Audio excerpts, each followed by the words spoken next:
Everything begins in a peaceful and cozy little village where, inside one of the homes, a family waits with great anticipation to discover which class the son will be blessed with, even though he doesn't seem nearly as excited as the rest. His little sister, however, is overjoyed, already certain that her brother Errol will receive the most powerful class of all. Their mother comments that, if that's true, he'll probably become very popular with the girls, but the jealous younger sister quickly argues that Errol is far too young to be thinking about such things. Their father adds that, at Errol's age, he himself was always surrounded by pretty girls, but none of this seems to impress his son, who remains distant from the conversation, even though the idea of being granted a class is also on his mind. In this world, the goddess blesses every human with a class upon reaching the age of 10. Along with it come the skills necessary to perform that role, which could range from being a mighty sorcerer to something as simple as a village baker. After the family gathering, the long-awaited day finally arrives. The ritual of blessing begins, and one of the community's priests steps forward in the town's temple, standing before a statue of the goddess. Soon, the first child is called to the stage. The priest touches his staff to the boy's forehead and immediately feels the power of flames, along with the scent of iron and hammer. With that, the boy is declared a blacksmith. As time goes on and the children present themselves one by one to receive their classes, Errol's sister is brimming with pride over their family's bloodline, convinced it will influence the blessing and grant her brother a powerful class. When Errol's name is finally called, everyone holds their breath, eager to know the future of the village's most famous couple's child, the Sword Princess Farah and the Archmage Leon, both renowned for their advanced classes. On stage, the priest instructs Errol to close his eyes so that he may feel the goddess's blessing, but the boy feels nothing. The priest, too, senses nothing at all. The audience begins to murmur in unease at the absence of any response. After carefully analyzing this rare case, the priest delivers his conclusion. Errol is a child with no class. His sister protests in outrage, refusing to accept it, while his parents are left deeply disappointed. Afterward, Errol is back at home, practicing with a sword in the yard. While his parents try to console him, they explain that he doesn't need to worry about getting a job, since they will still work even after retirement. But Errol insists that he doesn't want to be a burden. His little sister, trying to act like the older one, promises to help him just as she always has. Frustrated at always being treated as pitiful, Errol calls his family together and makes one thing clear. He doesn't care about being classless. He has been studying fencing with his mother since childhood, and even if he didn't receive a class, he can still wield a sword. One day, his hard work will pay off. His mother is moved by his maturity at such a young age, and his father believes that Errol will be able to turn fate to his favor when he grows older, just as his sister has always believed her big brother is the best. Still tired of all the sentiment, Errol excuses himself and goes to the training grounds. When he arrives, two boys are sparring, each showing impressive sword techniques. They boast about how amazing it is to have a class, since they can feel strength flowing naturally from within. When Errol approaches, they immediately recognize him as the classless boy from the ritual and ask what he's doing there. Errol explains that he came to train like anyone else. One of them smirks, saying that as swordsmen they don't even need to train. Coming here is just to test their abilities. To prove it, he calls his partner back, and the two resume their duel, once again demonstrating a power Errol never had, and, in their eyes, never will. Each strike echoes through the air with such force that it feels as if two grown warriors were clashing rather than children. Watching carefully, Errol thinks to himself that the first technique any swordsman learns is basic fencing, which alone makes them skilled fighters. But he doesn't want to just stand by and watch. He calls out, challenging either of them to spar. The cockier boy bursts out laughing, mocking him, but Errol answers with confidence, saying it will still be a fair fight. Enraged by his certainty, the boy demands to know if Errol at least has the goddess's divine protection. Even without a class, Errol replies that he does. Divine protection is another blessing from the goddess, but unlike classes, it is granted to every human at birth. It is like an invisible web that surrounds the body and absorbs damage. Still, if one takes too many hits, the pain eventually comes through. Satisfied with that, the arrogant boy agrees to fight. Though Errol warns him to be ready to eat his words, the taunt makes him furious, and in a burst of anger, he charges before the duel is even officially started. Errol reacts swiftly, not only blocking the strike, but twisting his blade to break the boy's guard. This only fuels the boy's rage. He swings again, but Errol blocks once more. From then on, the fight is firmly under Errol's control. Unwilling to accept defeat, the arrogant boy calls his partner to join in, and the other quickly agrees. Errol narrowly avoids a cowardly strike from behind, but he doesn't complain. He relishes the challenge. Fighting two opponents his own age feels like useful training, especially compared to the countless beatings he's taken from his mother at home. In the heat of the fight, the arrogant boy scolds his partner for attacking poorly, which makes Errol wonder if people with classes ever learn teamwork. Judging by the chaotic way they fight, maybe they're easier prey than they think. Convinced of this, Errol steps forward and knocks down the scrawny one of the duo with a sharp blow of his sword's hilt to the chin. Now there's only the alpha left, the so-called final boss, who threatens his opponent with big words. But when it's time to prove himself, he trips over his own partner and leaves himself wide open. Errol smacks the back of his neck with the flat of the blade. He doesn't even use the edge. Otherwise, heads would have rolled. As if losing under those conditions wasn't humiliating enough, the pair still mutters that Errol cheated. Since they won't accept defeat, the three of them agree to a rematch. But before it can happen, another boy steps into the training grounds and tells the losers to cut it out, because in a real battlefield, no enemy will care about the whining of two clowns. The cocky one immediately curses him, but his partner tells him to pipe down, since that redhead is serious trouble. The redhead approaches Errol and recognizes him as the son of Farah, the sword princess, pointing out that only her son could handle a blade with that kind of skill. Even so, he warns Errol not to let victory get to his head. Then, he challenges him to a duel, just to show this so-called classless boy what a true swordsman is capable of. The skinny one whispers to the cocky one that the redhead has ties to the captain of the guard,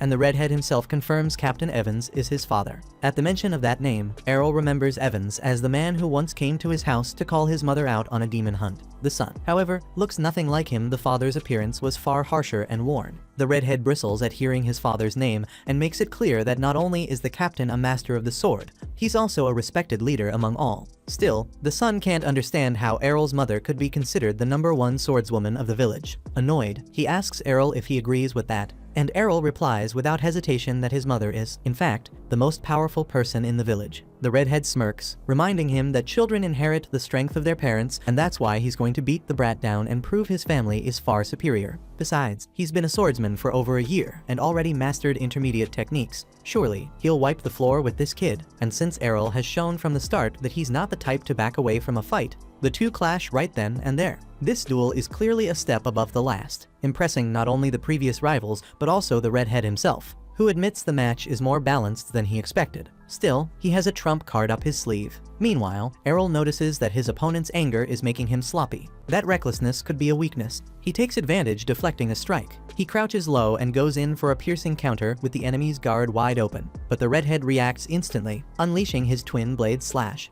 Errol blocks the first strike, but the second slams into his divine protection. Clutching his wound, the boy can't understand how his rival managed to land 2 strikes at once. The redhead seizes the moment, sneering that a classless like Errol could never hope to defend against such a technique. Still, he admits the kid's got guts for even accepting the duel. Days later, Errol is jolted awake by the most annoying alarm clock on the face of the earth, his little sister. Half asleep, he jumps up and accidentally headbutts her, which ends up being a kind of accidental revenge. At breakfast, she begs her big brother not to push himself so hard in training, because one day, she'll create a world where he can live in peace. Hearing that, Errol can't help but laugh warmly before heading out. After he leaves, she worries aloud he's been staying out late every day, coming home beaten and bruised from his relentless training. To calm her, Farah takes the girl to a chest full of broken swords, every one of them snapped during Errol's practice. In other words, the boy knows how to handle himself. Still, even reassured, his little sister promises to make the world a better place for him. Meanwhile, Errol dives into his daily training and shows he's mastered the twin blade slash. Turns out, he let himself take a beating just so he could study and learn the move. Right on cue, a goblin jumps out from the bushes to ambush him. Errol ends it swiftly using that very technique. But then, a deep, chilling roar echoes from within the forest. It signals something far worse lurking in the trees. Terrified the village might be attacked, Errol rushes toward the guards, but the desperate scream of a child pulls him straight into the woods. There, he finds none other than the redhead lying wounded. Standing before him is a hobgoblin, a monster that never shows up in these lands.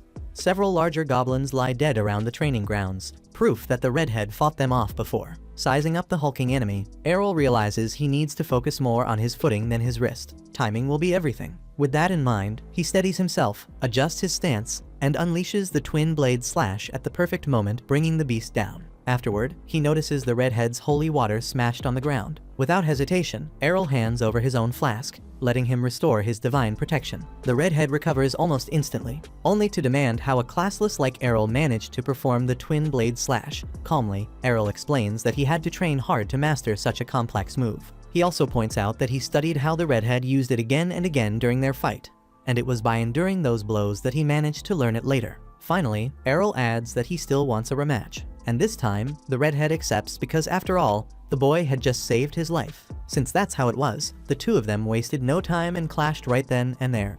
Right from the start, both unleashed the twin blade strike at the same time. But Errol's power carried one extra slash, so when two cuts from each fighter cancelled each other out in the collision, that final strike broke through and landed squarely on target. The redhead scoffed, reminding him that the skill was called twin blades, not triplets. Errol just shrugged and explained that he didn't bother with such limiting details. What mattered, he said, was shaping a technique so it served you better in the heat of battle. The redhead wasn't about to accept a lecture from someone without a class. He raised his sword once more, recalling how he had learned fencing from his father, Captain Evans. Losing wasn't an option, not to anyone, and especially not to a boy who hadn't even been granted a class by the goddess. One way or another, he knew one thing for sure. He'd have to stay sharp against this opponent. And yet, even though he had sworn to watch out for that third slash of the twin blade, he fell for the same attack again and lost the duel. Breathing hard, he asked if Errol had gone easy on him in their last fight, because this time he was clearly much faster than before. Errol shook his head and explained that it was thanks to his rival that he'd been able to see his own limitations and push past the weaknesses that had cost him that first defeat. A few days later, over tea in the evening, Farah mentioned to the family that Evans's son had left for Brescia that very day, a place known as the City of Swords where Farah herself had once been part of the local guild before she married. Hearing that, Errol felt a pull in his chest. He longed to go to a place like that too, but the thought haunted him.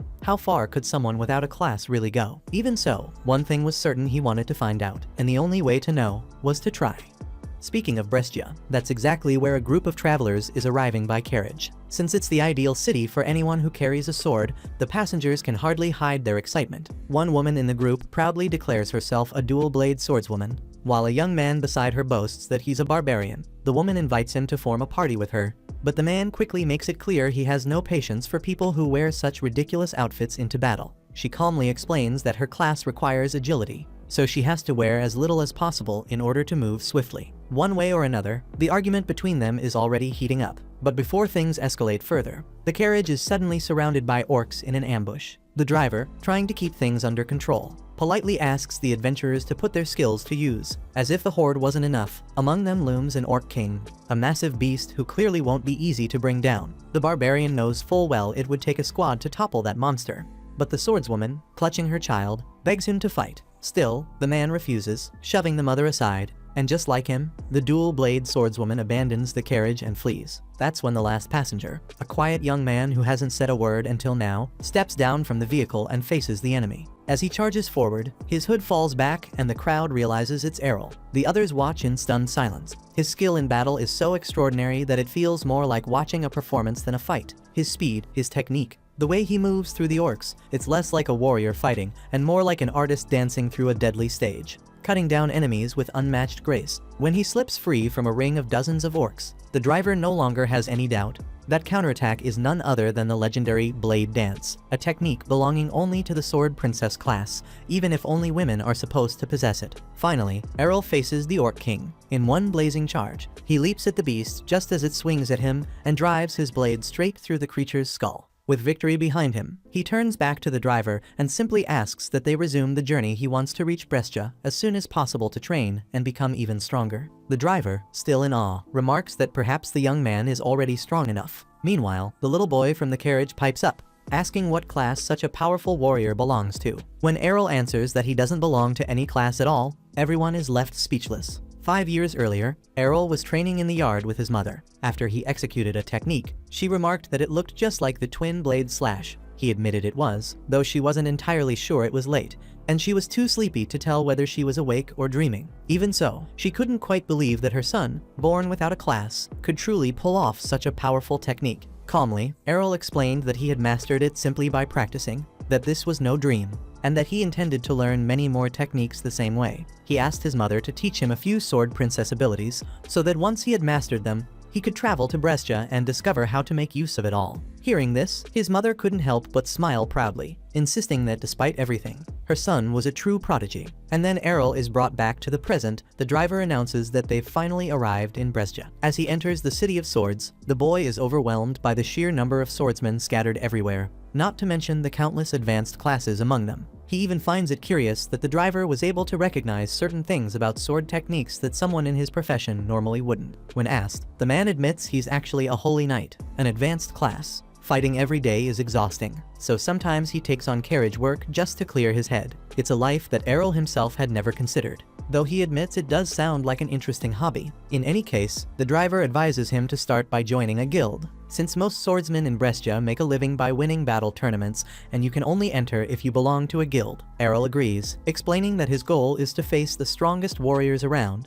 But the Holy Knight warns him to tread carefully. Some guilds in that city are far more ruthless than they appear. After parting ways with the man, Errol wanders the streets and sees two armored warriors recruiting people for the cavalry, a noble guild made up of knights. Nearby, two women invite anyone with a blade to join the sword road. Even thieves and hunters are welcome. In the middle of it all, a girl sneaks up on Errol, but stumbles and falls when he abruptly changes direction. Though she's never seen him before, she acts as if she's been chasing him for ages, shoving a contract in his face and demanding he sign it to join her guild. Errol brushes her off and starts to walk away, but when she grabs his belt and refuses to let go, he can't help but point out that no one gets that desperate to recruit unless they're part of some rookie guild starving for members. The girl insists her group is actually famous, and what's more, if he joins, he'll even get the chance to go on a date with the beauty standing right in front of him. Errol flatly tells her he has no interest, growing irritated when he realizes she acts exactly like his sister, full of herself, even though she's flat as a board. Setting his annoyance aside, he asks which guild is considered the most powerful in the region. Though clearly offended at being ignored, she admits it's probably the Black Blade, boasting 8 rank a swordsman. Without wasting any time, and following the stranger's instructions, Errol arrives at a grand mansion. He introduces himself to the guard and declares his desire to join the Black Blade. The guard informs him that before anything else, he must take a test at the reception desk. So, Errol makes his way there and finds a line of candidates waiting to participate in the admission exam. Excited, he waits eagerly for his turn. When his moment finally comes, he's asked about his class and bursts of laughter echo from the attendant when he answers that he's classless. After all, this guild only accepts advanced swordsmen. The clerk promptly dismisses him. Errol insists, even asking them to make an exception, confident that he could pass the trial, but the man behind the desk simply shrugs. Rules are rules. Suddenly, a rank swordsman strides into the reception hall, stealing the attention of everyone present. The candidates watch in awe at the advanced warrior's presence. Errol, on the other hand, couldn't be further from that recognition. As a classless, he's left with no choice but to try his luck elsewhere. Yet no matter where he goes, he's immediately turned down, never given even the slightest chance to prove his abilities. After a pause to mourn his failure, he recalls the letter of recommendation his mother gave him. She had told him to deliver it to her old guild. They might give him a helping hand. Just then, the same annoying girl from before shows up again. Realizing he still hasn't joined any guild, she renews her invitation for him to join her. This time, seeing that he's determined to refuse her to the bitter end, she actually kneels before him, begging him to accept. She even goes so far as to promise she'd lick his boots if he said yes. But Errol, unfazed, rejects her again and storms off without a second thought. Humiliated, but not defeated, the girl persists in her mission to recruit him. Since they're already near her guild's headquarters, she insists that at the very least he should pay them a visit. Errol is truly impressed by the sheer size of their guild hall, though it makes him wonder why such a place has so few members. Cornered, the girl admits the truth. This group is only a shadow of its former glory. Nowadays, they're among the weakest guilds in the city. Still, she swears their golden days will return. For as long as the King of Two Swords leads them, Dragon Fang will never die. That name makes Errol pause. His mother had once told him her guild was led by none other than the King of Two Swords himself, who had named the clan after one of his techniques, Dragon Fang. Realizing this was his mother's guild, Errol finally decides to join. He's led into a chamber, where the girl asks him to sit. There, slouched in a chair, is her father. She scolds him immediately for drinking again. Errol assumes this must be the King of Two Swords, though the man is missing his right arm, and speaking of him, he doesn't even give Errol a chance. He simply tells the boy to leave, saying the guild is doomed. Saddened by her father's pathetic state, the girl explains that once upon a time he had been one of the 2 greatest swordsmen in Brescia, but ever since he lost his arm, he drowned himself in reckless drinking. Because of that, she imagines Errol would want nothing to do with their guild. To her shock, though, he declares without hesitation that he'll join them mainly because no other guild will take him. Overjoyed, she brings out the contract once again. He signs it, and when she reads his information class, she assumes it's a joke, but Errol presents an official document proving otherwise. Still, she draws a sword from the wall and warns him to tear up the contract if he wants to live. After all, everyone knows that the bare minimum to join a guild is some basic swordsmanship, and this kid was standing there with such arrogant posture. She hadn't even considered he might really be classless. Their shouting draws another woman into the room. "Lilia, what on earth is going on?" she asks. Lilia runs to her, throws her arms around her, and vents her frustration.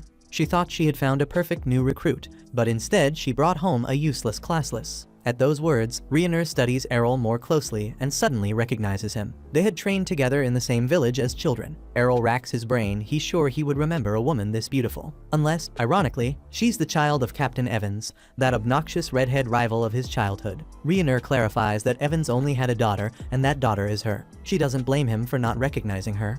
After all, her hair has grown a lot since then. Errol smirks and says other things have grown too. If you catch his meaning. Lilia suddenly realizes this must be the very classless boy her friend once admitted she couldn't beat when they were younger. And speaking of which, Ryuner wastes no time. She challenges him to a rematch. On the training grounds, Ryuner begins the duel with the same skill she had used 5 years earlier, Twin Blade Slash. Errol can't help but find it ironic, since she knows he can nullify that ability by repeating the same move. Yet when he tries it, her slash overpowers his and lands squarely. Ryuner declares she's far stronger now than she was back then, and she proves it by driving a sword into the ground, one 5 times heavier than any normal blade. Thanks to the brutal strength skill she wields as a mighty swordswoman, she's capable of crushing her opponent. With that, she charges forward and unleashes a flurry of heavy blows. Errol struggles to block them all. He realizes she's reached one of the advanced swordsman classes, and he knows he'll be defeated if he keeps letting himself take those hits. So, he pulls back to create distance. In his mind, if this is the speed she's working with, then he doesn't need to worry too much about being struck. Offended by the provocation, Ryuner charged at her target, dropped her guard, and landed a sword strike on him. However, that was only an illusion of her rival, who appeared behind the mighty swordswoman and slashed at her. Ryuner couldn't understand how that man had been able to use the shadow technique, a supreme ability that was difficult even for more advanced swordsmen. Taking advantage of his exceptional speed, he managed to strike his opponent once again. But because of her class, even when hit, she didn't lose her divine protection. Considering she possessed the courage skill, his attacks weren't strong enough to cause any real damage. In this situation, Errol resorted to the ability Counterattack, a sword princess technique he had learned from his mother. Using this move, he managed to block one of Ryuner's strikes and win the duel. Ashamed of losing once again after insisting so much on a rematch, Ryuner was even more humiliated when she ran out of the training grounds, crying loudly. Finally, after his demonstration of strength, Errol was accepted into the group by Lilia, who decided to pretend she had believed in him from the very start. Now that he was in, the boy asked why the guild was in such terrible shape, and the girl whispered in his ear just how much money they owed to some strange folks. Even so, she promised they would turn things around soon, because a battle competition was about to begin, and they would take part in it to earn the money they needed. The reason Lilia had been so desperate to recruit a new member was that each guild needed at least 3 participants to enter the tournament. Assuming Ryuner would be one of the participants, Errol couldn't understand why such a talented swordswoman was stuck at this guild hall doing nothing. That's when Lilia explained that, back when she was a child and couldn't get accepted into any guild in the city, her father had extended his hand to the young woman. Since then, she felt indebted to the guild and stayed with them out of sheer loyalty, since no one else had accepted her. Aside from that, although she recognized her companion's strength, Lilia didn't seem very confident about winning the tournament, since the 3 of them would have to face a group of 5 opponents. Even so, Errol showed remarkable confidence and declared that this would be a great chance for him to refine his techniques after all. That was the very reason he had come to Brescia. Watching through the crack of the door, Lilia's father had been listening to the entire conversation until he decided to walk away after hearing the new Dragon Fang member's final words. When he wakes up the next day, Errol takes a few seconds to remember that he joined his mother's guild. After getting ready and going down to the hall, where he meets 2 of his teammates, he comments that it's been a long time since he last slept in a real bed, so he slept like an angel last night. He glances at Ryuner and figures she's still in a bad mood because she lost to him. Once everyone is gathered, Lilia has an important announcement to make. Now that the guild has reached the minimum number of members required to enter the championship, they will sign up for the competition this weekend. If they win, they'll earn the money they need to get the guild back on its feet. The competition is a knockout format, where one participant faces another in a one-on-one match, and the guild that runs out of fighters loses. The limit is 5 fighters per team, and the minimum is 3. In other words, everyone in that room are the Dragon's Fang adventurers who will take part. Ryuner thinks it's going to be very difficult, but Lilia assures her it won't be as hard as it sounds, because they have 2 B rank swordsmen on the team. While it's rare to find an opponent of a rank, Errol asks what this rank thing is about. and Ryunur, a bit annoyed that he doesn't even know that, explains that the rank represents a swordsman's individual strength. Lilia adds that there are 4 ranks, from D to A, and that out of 500 swordsmen in Brescia, only about 20 are at the top rank. She says both she and Ryunur are B rank, and since Errol defeated Ryunur, he probably is too. If they don't face any A ranks in the tournament, they can definitely take the title. The matchups will be announced at the Coliseum soon, so Lilia decides to go there now to see who they'll be facing. After the girl leaves, Ryunur goes out to train, and Errol calls her by her name in a casual way, which irritates her. Ignoring her annoyance, he asks what other abilities she has besides brute strength. Reluctantly, the woman reveals that she possesses courage, which reduces divine protection consumption. Wanting to learn that technique, Errol stands up, grabs the girl's hand, and asks her to beat him up with her sword. Ryunur refuses, but the guy insists that this is their chance to get closer. Imagining the situation, the swordswoman doesn't understand how that could bring them closer. So, realizing he didn't explain it properly, Errol tells her he needs to take hits in order to recreate the state of courage, that is, the ability to endure more damage, since the way to train it is by taking blows without using divine protection. Ryunur takes offense, saying that abilities are blessings from the goddess and can't be learned or bought. But Errol reminds her that she herself saw him using the twin blade slash that she possesses. Because of that, he ends up convincing her, and the two go to the training room. Ryunur offers her sword but doubts Errol will really be able to wield it, since the weapon weighs 5 times more than a normal one, and he doesn't have brute strength. Even so, Errol easily draws the sword and says it's not just about brute force. For example, he developed twin blade slash and the shadow technique through daily training. And the fact that he's lifting such a heavy sword should be proof that perseverance beats talent. If effort means nothing, Ryunur admits with frustration that she's just an ordinary swordswoman. Either way, she agrees to train him, as long as he doesn't cry during it because she won't go easy. Errol replies that he feels great having such a strong woman in the same group, so the girl hits him with the sheath. Meanwhile, Lilia arrives back at the guild headquarters, running like crazy. When she finds her friends, she delivers the bad news she just found out at the Coliseum. They'll be facing the most powerful guild in the city, Black Blade, which has no less than 8 A-rank swordsmen, and their leader, Jorg, is as devious as a snake. Even so, Lilia doesn't want to back down now, so all that's left is for them to train like mad until the day of the competition. Then, looking at her teammates, she almost loses it when she realizes that Ryunur probably left Errol with a permanent injury just days before the tournament. A few days later, injured or not, Errol goes to the competition. It's the big day. In front of the Coliseum, the trio hears 2 townsmen talking about the match between Dragon's Fang and Black Blade. Since Dragon's Fang hasn't fought in a long time, everyone's betting on their rivals. Lilia gets furious and tries to go after them, but Ryunur holds her back. Errol didn't know you could bet on this kind of competition, and Lilia grumbles that their odds are 20 to 1 now. In other words, nobody believes in them, but if they win, they'll win a fortune. Confident in victory, the girl basically bet everything on them, even mortgaging the house and borrowing money to do it. If they win, Dragon's Fang will become extremely rich and never again be called a failed guild. Ryunur points out that things will get even worse if they lose, but Lilia is so obsessed that she promises to go on a wild quest for glory on the battlefield to restore the guild's former fame. Hearing their conversation, a man laughs, amused by the way the girl defends her father's guild. Lilia frowns when she realizes it's Jorg himself, the leader of Black Blade. Jorg comments that the rivals even recruited a classless guy to their team, and, ironically, says he's not there to mock them but to support them, since it's sad to see his old rival doing so poorly. In fact, he says, that's why he arranged this match between their 2 guilds. It'll be a great chance for Lilia and her dear Dragon's Fang to make a lot of money by winning the fight. All she has to do is defeat the several A-rank swordsmen waiting on the other side of the ring. The leader of the Black Blade lets out a laugh as he says that, but his opponent insists that she's going to win. In the end, the man mockingly praises the girl's bravery and warns that he'll see for himself how much courage she really has once the fight begins. Either way, the long-awaited moment finally arrives for the entire population of Brescia, who had been eager to see the city's currently strongest guild face off against another that, although no longer the same as before, was once responsible for countless victories in the past. Errol checks the duelist bracket and doesn't see the rival leader's name on the list, so he assumes they're giving him an easy time. However, Lilia gets nervous and reminds him that absolutely all of them are Ranka, not just Jorg. Errol, meanwhile, remains calm and sees this tournament as a chance to learn new abilities. Lilia grows even angrier, since the guild's future depends on this stupid tournament, and Errol mutters that she's the one who bet everything they had on this mess. In the meantime, the first duelist of the afternoon is called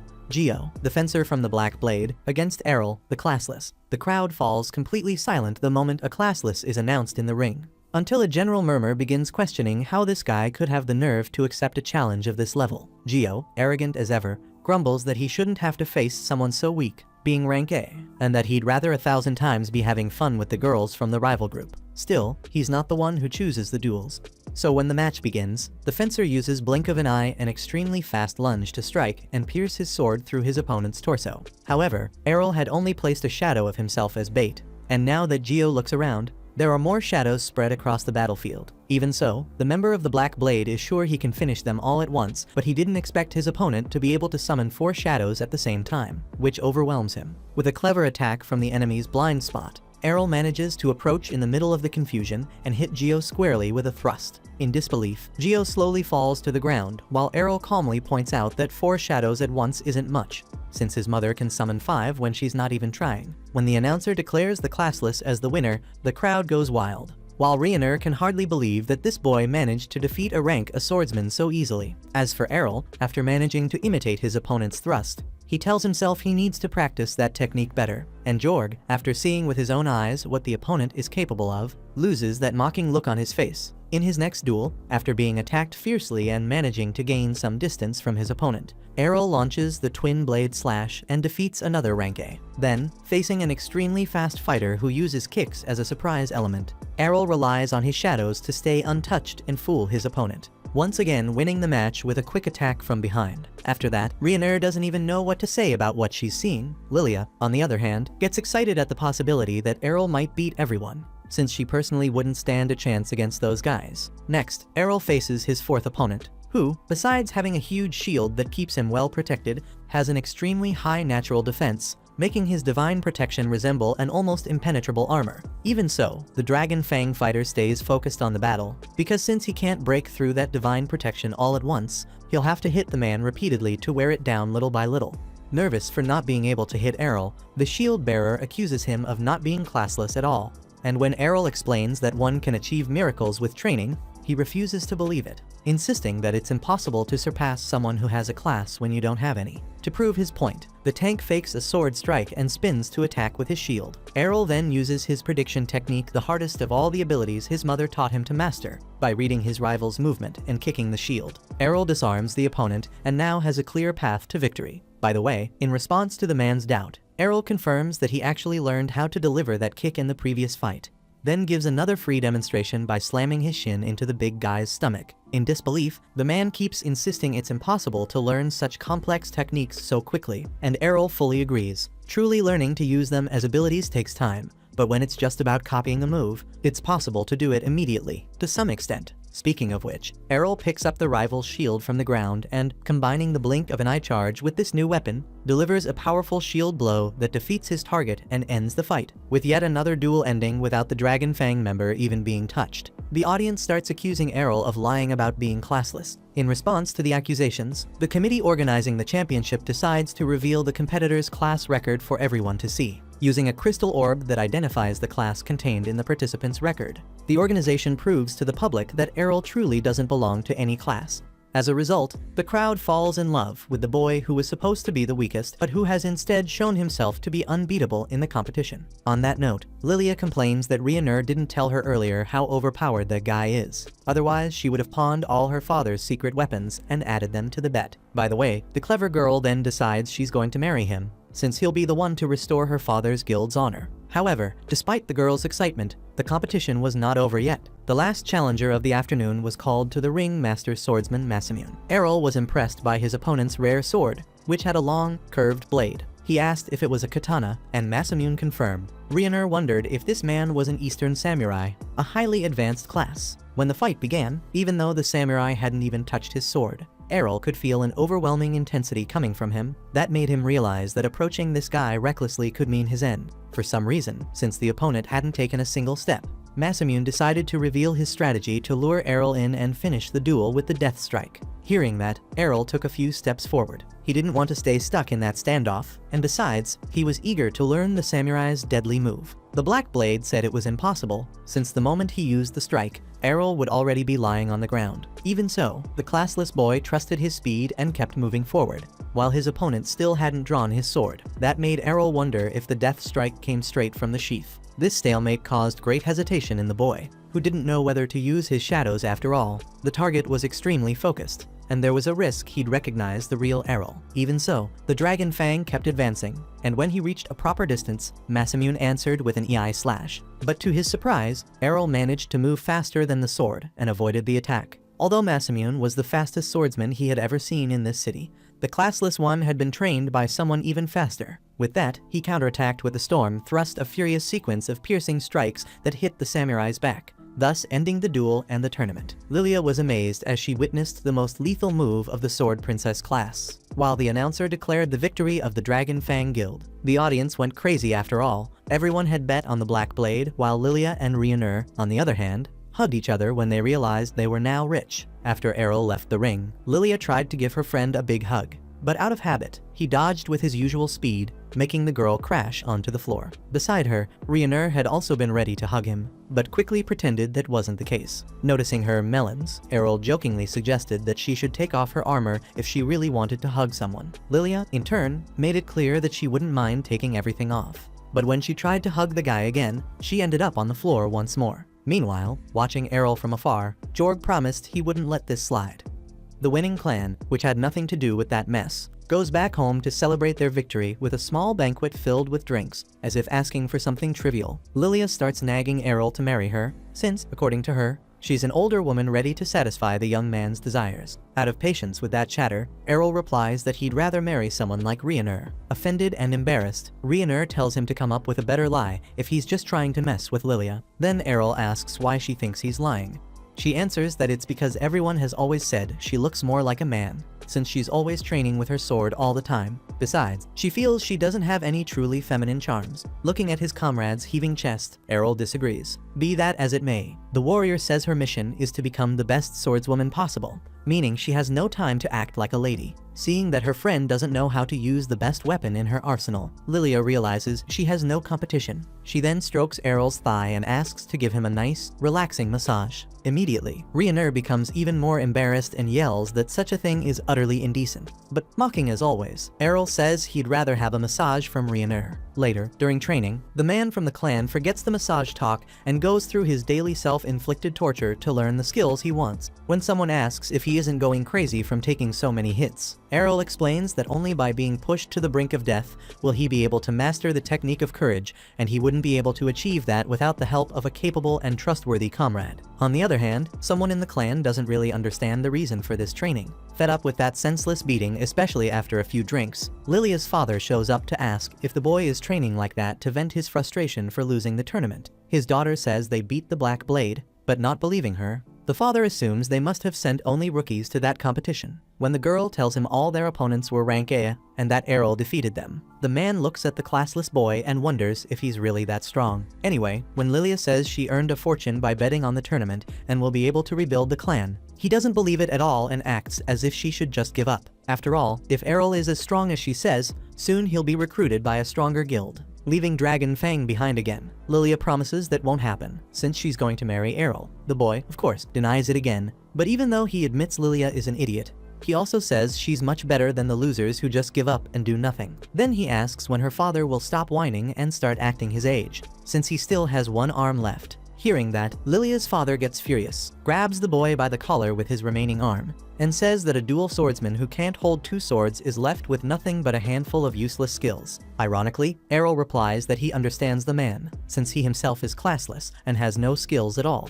When the man lets go of him and leaves, Errol admits that the guy is actually quite strong despite everything, and that it's a waste he's still not fighting. Lilia thanks Errol for the way he spoke to her father, saying that situation should give him a shake. Ryuner comments that Rod is a great person who just needs to rediscover his passion, and soon he'll be back in action. Errol thinks he could learn a few things from a dual swordsman, but since her father isn't in shape yet, Lilia suggests they go to a dungeon. When Errol says he doesn't know what that is, the girls explain that there's a huge dungeon underground in this city, a place full of traps and monsters. Errol gets excited right away, while Ryuner says she'd love to get more experience to compete in the God Sword Cup, the biggest tournament in the city, which determines who the supreme swordsman is. Thinking Errol wants to take part, Lilia gives him a registration form, but he realizes it's actually a marriage certificate, tears it up, and then puts Lilia in a chokehold in revenge. Meanwhile, Jorg had ordered a subordinate to magically spy on Dragon Fang, so he finds out they're going to the dungeon the next day.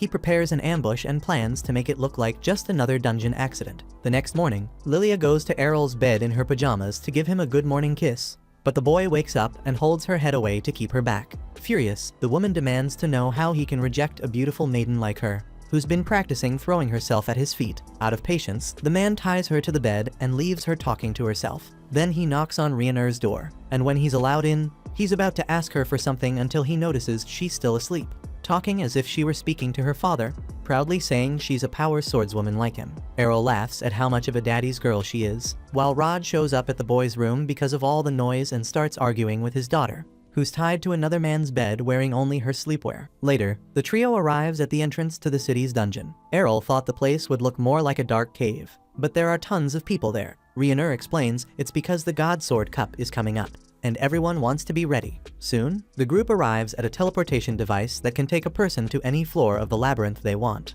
as long as they have already been there before. Lilia, for example, could only go down to the 12th floor, while Ryuner could go straight to the 14th. Errol cannot use the teleport, since he has not been physically in any level of the dungeon. Therefore, Lilia offers to take him through the shortcuts until they reach the more difficult floors, while Ryuner goes on her own and waits for them to arrive.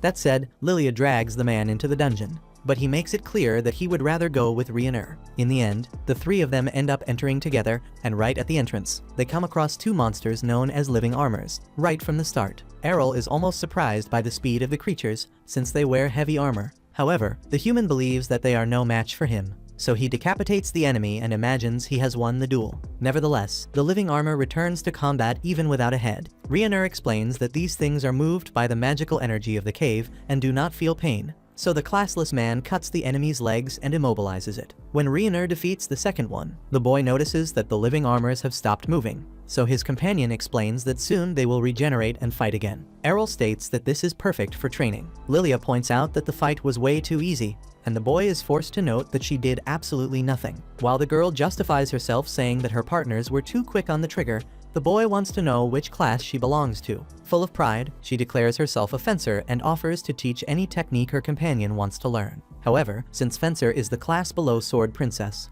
the boy replies that Lilia is useless to him. Shaken by her comrade's cruel comment, Lilia insists that maybe she can at least teach the man to have compassion. Suddenly, the Dragon Fang trio hears cries for help in the cave and sees a young swordsman seriously injured. He explains that he entered a new room for the first time and was caught by a terrible trap, and although he managed to escape, his friends were trapped inside. Ryuner immediately offers to rescue them, but Lilia would love to negotiate a reward first, which Errol finds ironic, since this girl wanted to teach him about compassion just 2 minutes earlier. In the middle of that, the wounded man recognizes Lilia as a famous girl he has seen on some magazine covers, and that flatters the maiden, who makes a point of saying that she once posed for Sword Maiden Beauties. The boy mentions the article he read about the rich girl from the failed guild, but that ends up enraging the girl. Seeing that he will not win Lilia over with flattery, the man gives her a bag of money, and then the woman finally agrees to go after his companions. Errol goes with them, of course, but something about that guy makes him suspicious, especially the way the man is bleeding. When Errol lost that much blood, he could barely move without a lot of holy water nearby,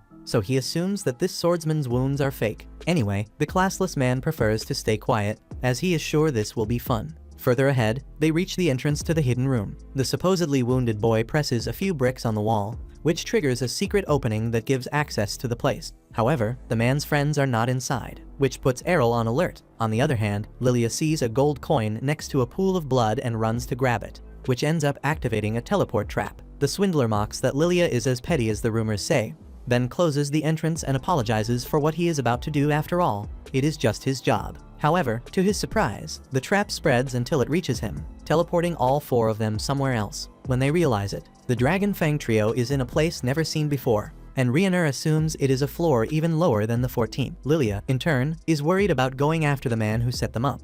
But as she stands up, she ends up kicking the gold coin, which rolls to the center of the room and starts emitting an intense light. Summoning a monster with a threatening appearance, the swordsman who tricked the trio explains that the idea was to throw them alone onto this last floor, where sword gods are lurking. Without delay, the creature fires a beam of energy through a sword strike, and that power almost destroys the entire wall of the room. The girls ask what the hell that is, and Errol explains that it is the Divine Air Slash, a long-range sword god technique. Speaking of range, the enemy crosses the distance to Errol in just 1 second, as if it could teleport. The human blocks the strike, but is thrown against the wall by the immense pressure imposed by the armored opponent. The girls worry that this is the end. But the truth is that, in the end, it was worth it that Errol insisted so much on learning courage, since the blow barely affected his divine protection. When the boy manages to push the opponent away and strike back with a sword swing, the monster escapes using Divine Step, a superior version of Lightning Rush. In other words, this knight is undoubtedly from a very advanced sword god class, which is a great chance for Errol to test his abilities. The girls and the swindler look at the boy in disbelief, while Errol quickly charges forward, replicating Divine Step and starting a sequence of fast attacks. The knight responds with a skill that throws everyone to the ground with the weight of gravity, except for Errol, who remains standing. The classless man remembers when one day he was trained by his mother precisely against that kind of technique. At the time, she was surprised that he managed to stay on his feet. According to the woman, after freezing the opponent with Divine Presence, you must strike them with Infinite Break, that high-speed slashing attack. Knowing he was the one who would serve as a punching bag, the son asked his mother to control the strength of her ability, something she doesn't know how to do. After promising she would try, the sword princess attacked with overwhelming power. Thinking about it now, the man thanks his mother for having taught him in the most rigorous way possible, because today Errol is able to move under the pressure of Divine Presence. Without delay, the human picks up the gold coin from the floor and cuts it in half, then attacks with Infinite Break, but before reaching his opponent, he destroys himself. While the winner drinks holy water to recover, the girls ask how he can use that sword god ability, since they have never seen anyone from that class in their entire lives. Errol then reveals that his mother was actually a goddess of the sword, and was only pretending to be a princess of the sword because she hates attracting attention. With that said, another teleportation spell appears in the room, allowing the swordsman to leave. Lilia even calls the guy who had tricked them to go as well.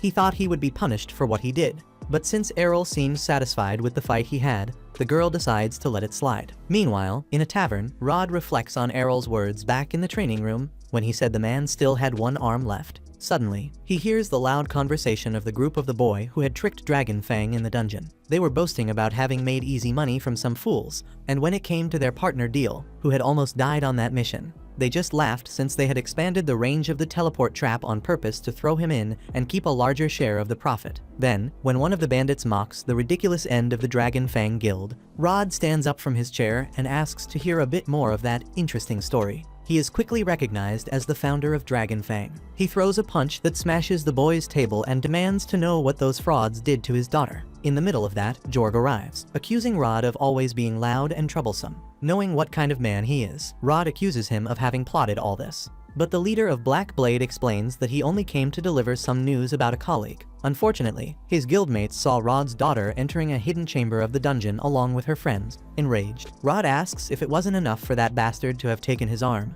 since now he also wants to take his daughter. Inconsolable, he tries to grab his rival, but ends up falling to the floor in humiliation. However, to his surprise, the ones entering the tavern at that very moment are none other than Lilia and her companions, who look perfectly fine. Receiving a tight hug from her father, Lilia tells Jorg that they almost died because of him, but they managed to defeat the sword god and make it out alive. Jorg gives himself away by saying it's impossible for those kids to have defeated an enemy of that level. Even so, the brat who had tricked the trio ends up confessing that the leader of Black Blade was the one behind the scheme. Regardless, Jorg insists he won't be punished after all.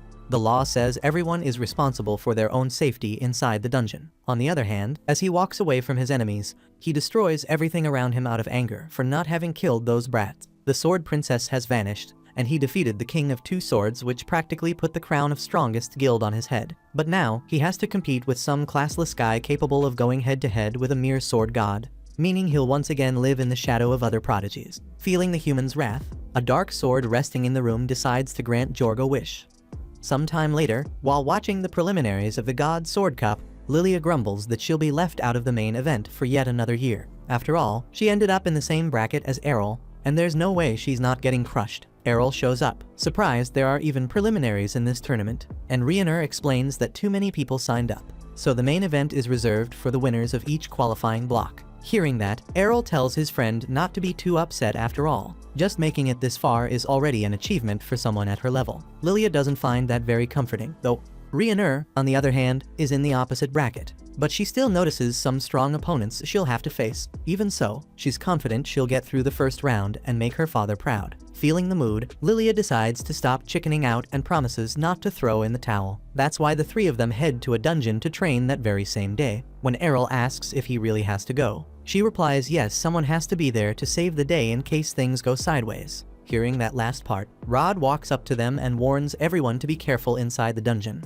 especially since no one knows when Jorg might set another trap for Dragonfang. Looking at her father's missing arm, a wound caused by Jorg, his daughter nods, promising to stay alert. Rod then turns to Errol, admitting the boy might think it's a little late for him to play the protective father, but he's determined to quit drinking and get his life back on track. Days pass, and soon the great moment arrives, the preliminaries of the God's Sword Cup. Once again, the arena in Brescia is packed with townspeople eager to watch the most anticipated event of the year. But despite all the excitement and high hopes, Errol finds Lilia sitting alone, upset after losing and being knocked out of the competition. He feels bad for her, he'd really wanted to face her later on, but she scoffs, saying she's not buying any of his consolation talk. Still, she points out that the next match is the final round. And since Errol is still standing, he'd better keep his guard up at all times. His opponent has some very unique abilities and deserves his full attention. Errol insists he's seen it all in the dungeon, but Lilia reminds him that everything he's faced so far were just swordsman techniques. His new opponent's moves, on the other hand, come from her class, a magic swordsman, who can enchant her own blade with spells. Errol finds it strange that they'd let a mage enter a sword fighting competition, but Lilia explains that the class doesn't matter, the only requirement is being registered with a guild. Fair enough, he admits. He's got no class at all, and he's still in the tournament. Just then, the announcer calls the next contestants to the arena. Errol meets his opponent, the magic swordsman herself. Before the fight even starts, she makes it clear that her class is perfectly legitimate and fair. So she doesn't want to hear any excuses like, it's easy when you use magic, if he loses. Errol laughs it off, saying it's fine, may the best one win. The battle begins. The woman immediately launches several fireballs, forcing Errol to dodge with difficulty and even use his sword to deflect the ones he can't avoid. Still, he manages to get through her barrage and counter with a lunge, but she blocks with her sword in her right hand while casting more spells with her left, keeping him constantly on the defensive. Confident, the magic swordsman declares she can't be defeated. Errol replies that she may have a wide range of skills, but she's not a master of any of them. Offended by his arrogance, the woman enchants her sword with fire to teach him a lesson. Using a massive whip of flames, she lashes out across the entire arena, her wild, unpredictable movements making it harder and harder to read her attacks. Even so, after observing her rhythm and finding his openings, Errol defends more efficiently and calmly notes that her swordsmanship is, at best, about the same level as Lilia's. Enraged by the insult, she swings harder, but Errol responds with twin blade slash, unleashing a gust of wind strong enough to snuff out the fire coating her sword. Then, with lightning rush, he closes the distance in a flash and knocks her out cold with a blow to the neck. Thanking her for showing him another interesting technique, Errol sheathes his sword as the announcer proclaims him the winner of the 4th bracket. Maybe, he thinks, with the right kind of training, he could even learn to use magic someday. A few days later, Lilia tries to wake her father up to go watch Errol in the main event, but the man refuses to get out of bed. She reminds him that guilds with members in the final rounds get the best seats in the stands, but when that doesn't work, she teases him, asking if he's scared of Jorg. That does the trick. Rod bolts upright, shouting for her to shut her mouth. He mentions he picked up his sword yesterday and realized it's so rusty he'd have trouble winning the God's Sword Cup himself. Annoyed by his fake humility, Lilia snaps back, asking if he even knows how it feels for people who can't even qualify for the main event. And no matter what he says, she's not taking no for an answer, even if she has to drag him there tied up. He's going to that tournament. On their way to the arena, Lilia admits that, even though her father pretends not to care about the cup, he still sneaks in sometimes to watch the matches. She recalls one day, while training with Ryunur, Rod disarmed his student during a spar and told her that, even though she still had a long way to go, she was improving every day and should keep pushing forward. In other words, her master loves seeing his pupils rise through the ranks. There's no way he'd miss seeing Ryunur compete in the most important championship in town. Smiling, Rod replies that his daughter is just like her mother. Meanwhile, while waiting for her turn to fight, Ryunur looks a little tense, so much that Errol notices it and goes to see how she's doing. She admits she's nervous. After all, this tournament is very important for any swordsman. Besides, in the main event, you can't know who you'll face until the time comes, which makes her even more anxious, since it's impossible to plan a strategy. Errol jokes that the girl is just afraid of facing him in the next round, so Ryunur tries to punch him in the face, which he easily blocks. In the middle of that, the next competitors to enter the arena are announced. last year's champion, the Sword Emperor, Jorg against the classless one, Errol, when she sees her partner stand up to go. Ryonur impulsively grabs his hand and wishes him luck. When the boy steps into the arena, Lilia appears close to him in the stands and tells him to kick that miserable Snake's ass. Speaking of Snake, when Errol looks at his opponent's appearance, he sees that Jorg is in a beast-like transformation, almost feral, with a horn on his forehead. Noticing the sword the enemy is holding, Rod tells Errol to stay far away from him, because he's holding the worst weapon imaginable. Lilia asks what he means, and her father explains that this sword contains a powerful demon sealed inside it. Surprised that someone recognized the weapon, Jorg asks if Rod belongs to the Imperial Court, and Lilia is confused because that man doesn't seem to recognize her father. To Rod, that makes it clear that Jorg has been possessed by the demon, since, according to legend, the weapon that the God of the Blade used to defeat the demon was cursed, and for that very reason, it should be kept under strong guard in the royal repository. With a smile on his face, the demon confirms that he broke the seal that kept him trapped inside the sword. He waited hundreds of years, until everyone who remembered that legend had died, and the story was forgotten. The monster knew that one day someone would seek his power, so all he had to do was be patient and wait to be released. His name is Duagelda, and he is ready to once again bring chaos wherever he goes. Ryonur rushes into the arena when she remembers that Duagelda is a demon once summoned by an evil entity in ancient times. In fact, the crowd in the stands also seems to recall the story, even though everyone thought it was only a myth. When the truth is revealed before their eyes, despair can be seen in each person's gaze, and soon the stands, once full of excited citizens, begin to empty as the terrified crowd flees.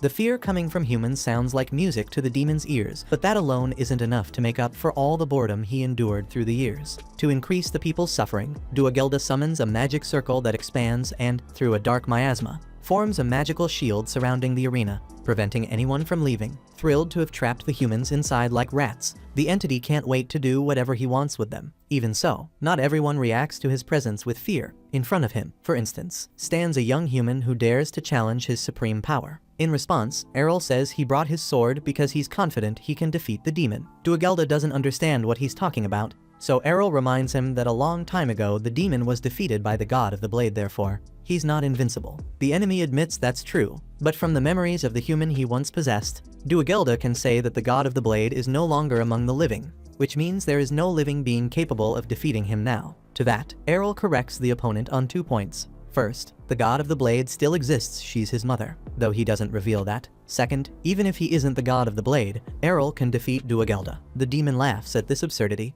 but Errol charges forward to prove him wrong. With incredible speed, he almost hits the enemy, who has to turn quickly to block the strike. A fight between the two begins, and Duagelda is impressed that this kid just used the Divine Step, a technique that only the God of the Blade possesses. Even so, no matter how fierce the human's attacks are, Duagelda reminds himself that he's possessing the body of the Sword Emperor, and it won't be just any attack that can kill him. Confident of victory, the demon leaps toward his opponent and slashes his shoulder. The powerful blow slams Errol into the ground with tremendous force, and the fall brings a smile to the demon's face. However, that smile fades when Errol simply gets back up, completely unharmed, with the cursed sword still stuck in his shoulder. The human explains that training with Ryonur paid off after all. His courage technique has been absorbing incredible amounts of damage. With that said, displaying advanced techniques of a higher class, Errol unleashes Infinite Break, delivering a vast and powerful series of strikes that begin to overload the enemy's defense. Once his guard is broken, Duagelda remembers that this skill was used by the former God of the Blade, which makes him believe that this boy is the god himself. Errol denies it and reaffirms that he's just a mere classless one. Then, he strikes with his sword, sending Duagelda violently flying upward and crashing down hard, raising a huge cloud of dust across the arena. As the dust settles, everyone wonders if the monster is really dead. Examining the body up close, Errol figures that, judging by the wounds and the lack of divine protection, Duagelda is probably out of the fight. Facing the young classless one's victory against such a powerful enemy, the crowd goes wild and praises Errol with admiration like never before. However, after so many years trapped inside a sword, Duagelda refuses to lose that easily. But since he really is too weak to fight, he needs to focus on escaping from that brat and waiting in a safe place until he can regain his full strength. His only option to flee is to transfer himself to some human in the arena, someone who has enough physical strength to make a clean escape. Looking around, Duagelda decides that Rod is the right person for that. At the same time, Lilia is overjoyed that everything worked out. Although Ryonur isn't as cheerful, since the championship will probably be cancelled because of the arena's destruction. Then, Duagelda's sword shoots toward the members of the Flaming Dragon Fang. Errol saves Ryonur, who was in its path, while Rod, as he jumps in front of his daughter to keep her from being struck, ends up being overtaken by the dark power of that cursed weapon, and then takes his own daughter hostage. Upon discovering that the sword is the demon's main body, Errol promises he will defeat Duagelda again, but as the monster reminds him, if the boy attacks, he'll lose his future wife, since her neck is just a hair's breadth away from being cut. Errol argues that he never once decided to marry that girl, but having access to Rod's memories, Duagelda insists the boy is lying, since that girl told her father she was engaged to Errol. Lilia pretends it has nothing to do with her, while Errol decides to kill them both at once and put an end to this nonsense. Seeing that the guy doesn't care in the slightest about the life of that hostage, Duagelda demands an explanation. Then Lilia blurts out that she isn't Errol's fiancée at all, that it's all just a fantasy from her messed up mind. Even so, she begs for her life, but Errol states that the demon can't kill Lilia, even if he wants to. Duagelda finds that ridiculous. However, little by little, he starts losing part of his control over Rod's body, and it becomes clear that the King of Two Swords is fighting against the monster's possession, managing to lift his arm and thus free his daughter. Reiner doesn't understand how that's possible, so Errol observes that, unlike Jorg, Rod's body barely changed when it was possessed, which makes it clear how resistant he is to the invasion. By the way, with great effort, Rod admits that he would have given in to the power of Duagelda's sword if he had been tempted a few days earlier. But lately, everything has changed in his mind, since after meeting Errol, Rod became convinced that anyone can regain their former glory as long as they work hard for it. Fighting to rid himself of the demon's possession, Rod gathers his strength and throws the sword toward Errol. In turn, the classless one strikes the cursed blade several times with the endless break and shatters it into pieces. Sometime later, at the headquarters of the Dragon Fang Guild, Rod trains his soldiers in a not-so-gentle way. Let's just say that his violence as a master is making the recruits only get beaten up instead of learning anything meaningful. Among them is the boy who once set a trap for the group in the dungeon, the same one who decided to join the guild at their invitation. He is terrified of the leader and hides so he won't be seen and end up taking a free beating. Lilia goes to call him out, since he said he was going to get to work. She admits her father has been a bit strict since returning to duty, but still, she thanks Errol for bringing Rod's hope back. Speaking of which, the man asks where Errol is, and the girl laments that the ungrateful guy left the guild, even though everyone knew the two of them were destined to get married. Reiner, by the way, took the same path sometime later and never came back. Speaking of the devil, the coachman driving Errol during a trip asks if he's really heading for the countryside, since he's the champion of the Sword God Cup and it's quite unusual for the winners to leave the big city. Errol reveals that he wants to go home because there's nothing left to see in Brescia. Besides, he wants to find out if he has the skills needed to defeat his mother. Hearing that, the coachman laughs and comments that even the champion of the greatest sword tournament is afraid of his own mother. It seems mothers really are the ones in charge of every family. Meanwhile, in the peaceful village where the boy was born, Farah, the princess of the sword, cuts a beautiful rose in her garden and thinks about making a bouquet of flowers to celebrate her son's return. Suddenly, Errol appears behind her and admits that he had been hiding his presence, so he gets a compliment from the woman, who says she only noticed his approach a few seconds ago. Errol says he won the Sword God Cup, and his mother feels proud that he won the same tournament she once did. That said, she steps toward him with surprising speed and tells him to smell the rose. Impressed, Errol realizes he would have already lost if she had a sword in her hand instead of a flower. He acknowledges that Farah can read his mind perfectly, and she replies that of course she can after all, she's his mother. Anyway, if they fight there, they'll destroy the house. So she suggests that they go to the training field behind the mountains. Once there, Farah admits she's dying to see how strong her son has become. Jokingly, Errol points out that this will be the only time his mother laughs like that. Then the goddess of the sword questions the champion's statement by attacking him at high speed with the divine step. This time, Errol was focused enough and managed to block, since he had just seen his opponent perform that same move back in the garden. Next, the man steps back to gain space, and realizing he must attack aggressively not to lose, he charges forward with everything he has. The opponent is impressed by the way he combines the air slash and the twin blade slash. By the way, the son asks which skill she used, and she replies that she just swung her sword because, according to her, she learned from her son how to fight without relying on techniques. Admiring how amazing his mother is, the boy attacks again, and the fight between the two could be heard from the middle of the village. That's how intense it was. Incidentally, Captain Evans, Reiner's father, hears all that noise and is startled. The forest around the training field is turning into a disaster because of the clash between mother and son. After being surprised that the boy was using the swordsman's air leap, Farah responds with a divine presence, but just as he had done against that powerful enemy in the depths of the dungeon. When he was caught in the magic trap, Errol manages to block the attack with relative ease. Since that's the case, Farah raises the level of the fight. Soon, when the two opponents meet again in the middle of the battlefield, both use the infinite break at the same time, the special ability of the goddess of the sword.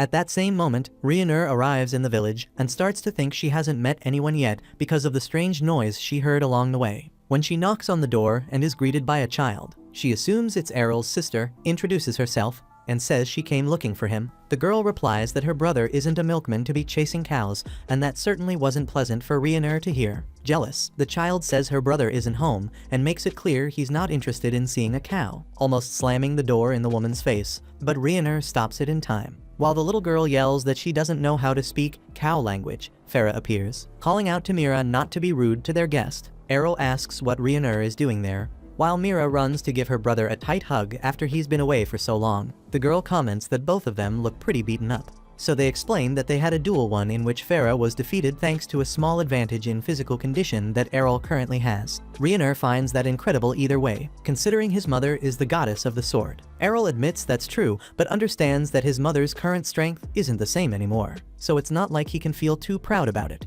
Farah grumbles that she's still as young as ever and asks her son to introduce the young lady standing before her. So, everyone goes inside for an afternoon snack, and Farah shows great interest in hearing what happened in the City of Swords, although she seems even more curious to know how the couple fell in love. Mira yells that she's not interested in hearing about a cow's life, and Errol says that the two of them used to live together. Rionur hurries to explain that they were from the same guild before the kid has a heart attack at the table, and adds that he came to the village because Errol left so suddenly and without saying goodbye. He explains that he had already learned all the techniques he thought he should, and that it seemed enough to move on. The girl stands there looking awkward after such a cold answer, and Farah asks if the girl walked all that way just because she was worried about Errol. Rionur says no, since she also lives in the village and, to be honest, she really hopes that the goddess of the sword will become her mentor. In the middle of that, Captain Evans runs into the woman's house, asking for help with an urgent matter. According to him, mysterious rumbling sounds had been heard in the western mountains a short while ago,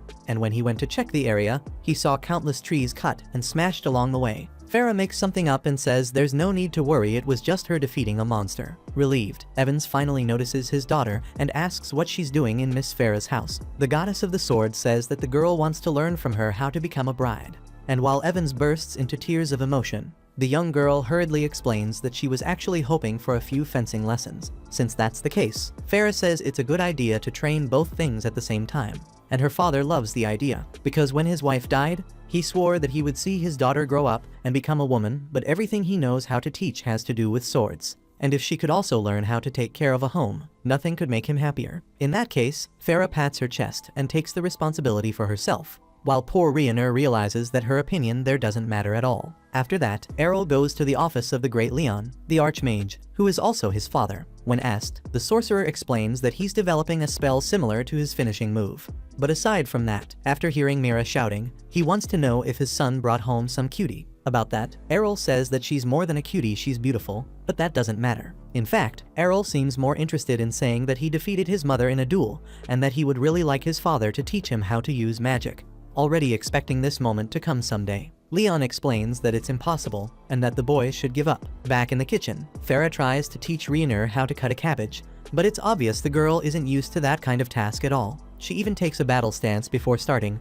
and ends up destroying the whole table with a heavy swing of the cleaver, breaking Mira's mug too, and leaving the little girl inconsolable. Staying calm, Farah asks if the young woman didn't cook back at the guild, and when she admits that she always left that to whoever knew how to do it, the goddess of the sword begins to realize she's going to have a hard time teaching this girl how to take care of a house. Rionur insists that she would rather have only fencing lessons, so the teacher explains that those who want to become excellent swordsmen must learn to master their mind, body, and technique. For that, it's necessary to learn a lot from everyday activities. Speaking of which, she admits she's happy it feels like she's gained a new daughter. Speaking of which, Rionur asks if Errol didn't have an older sister, and Mira says that the girl left home after saying she would build a world where someone without a class, like Errol, could live peacefully. Rionur agrees that the classless suffer a lot of prejudice, but she really doesn't think Errol is the kind of guy who needs help to solve any problem at all. In Leon's office, father and son fix a piece of furniture using household tools. Errol asks if Leon couldn't have fixed that easily with magic,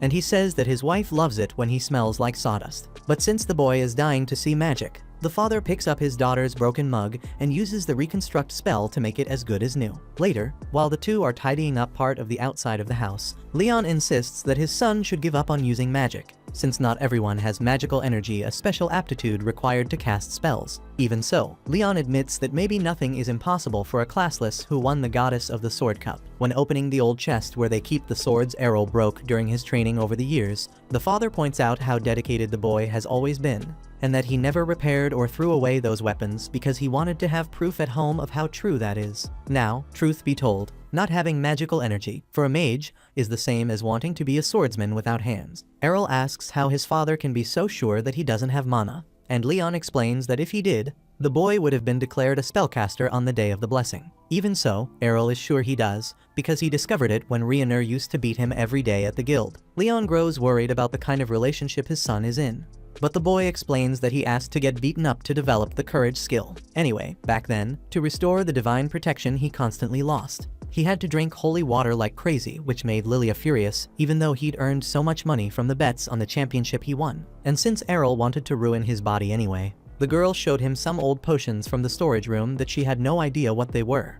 But maybe, if he was lucky, they could be holy water too, or at least something similar. Thinking that training with his internal organs poisoned would be a great way to build endurance, the classless boy decided to take his chances and downed the entire potion in one gulp. After drinking it, he felt something recovering inside him, but it wasn't the divine protection. The father guesses it was his son's magic energy and believes that, if that's the case, he'll be able to teach magic to the boy, something he's always wanted to do, since he's always been jealous of Farah teaching swordsmanship to the kid and not being able to do anything similar for him. To put what was said to the test, Leon asks his son to focus on the energy inside his body and try to release it, imagining it sliding out through the palm of his hand. After a few seconds of trying, the Archmage started to worry that his son had been mistaken.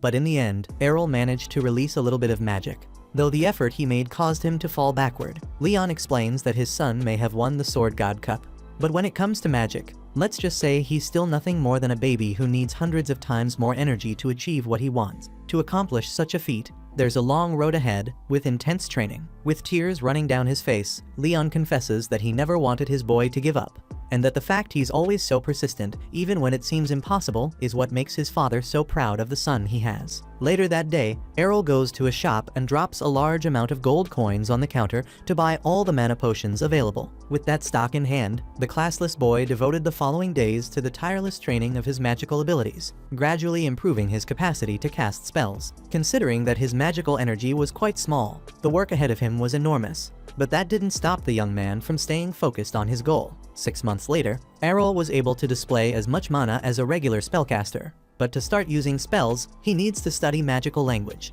which is a system that serves to structure magic itself. If you master this technique, when casting a spell, it will automatically appear in your mind. To develop that technique, Errol needs to build each spell in his head every time. According to Leon, it wouldn't be a bad idea for the boy to study at the Magic City Institute, a place where the Archmage himself studied when he was younger, but where it's necessary to take a test to be admitted. At lunchtime, Mira smiles as she admires her mother's soup, but gets upset when Rioner says that, actually, she was the one who cooked it.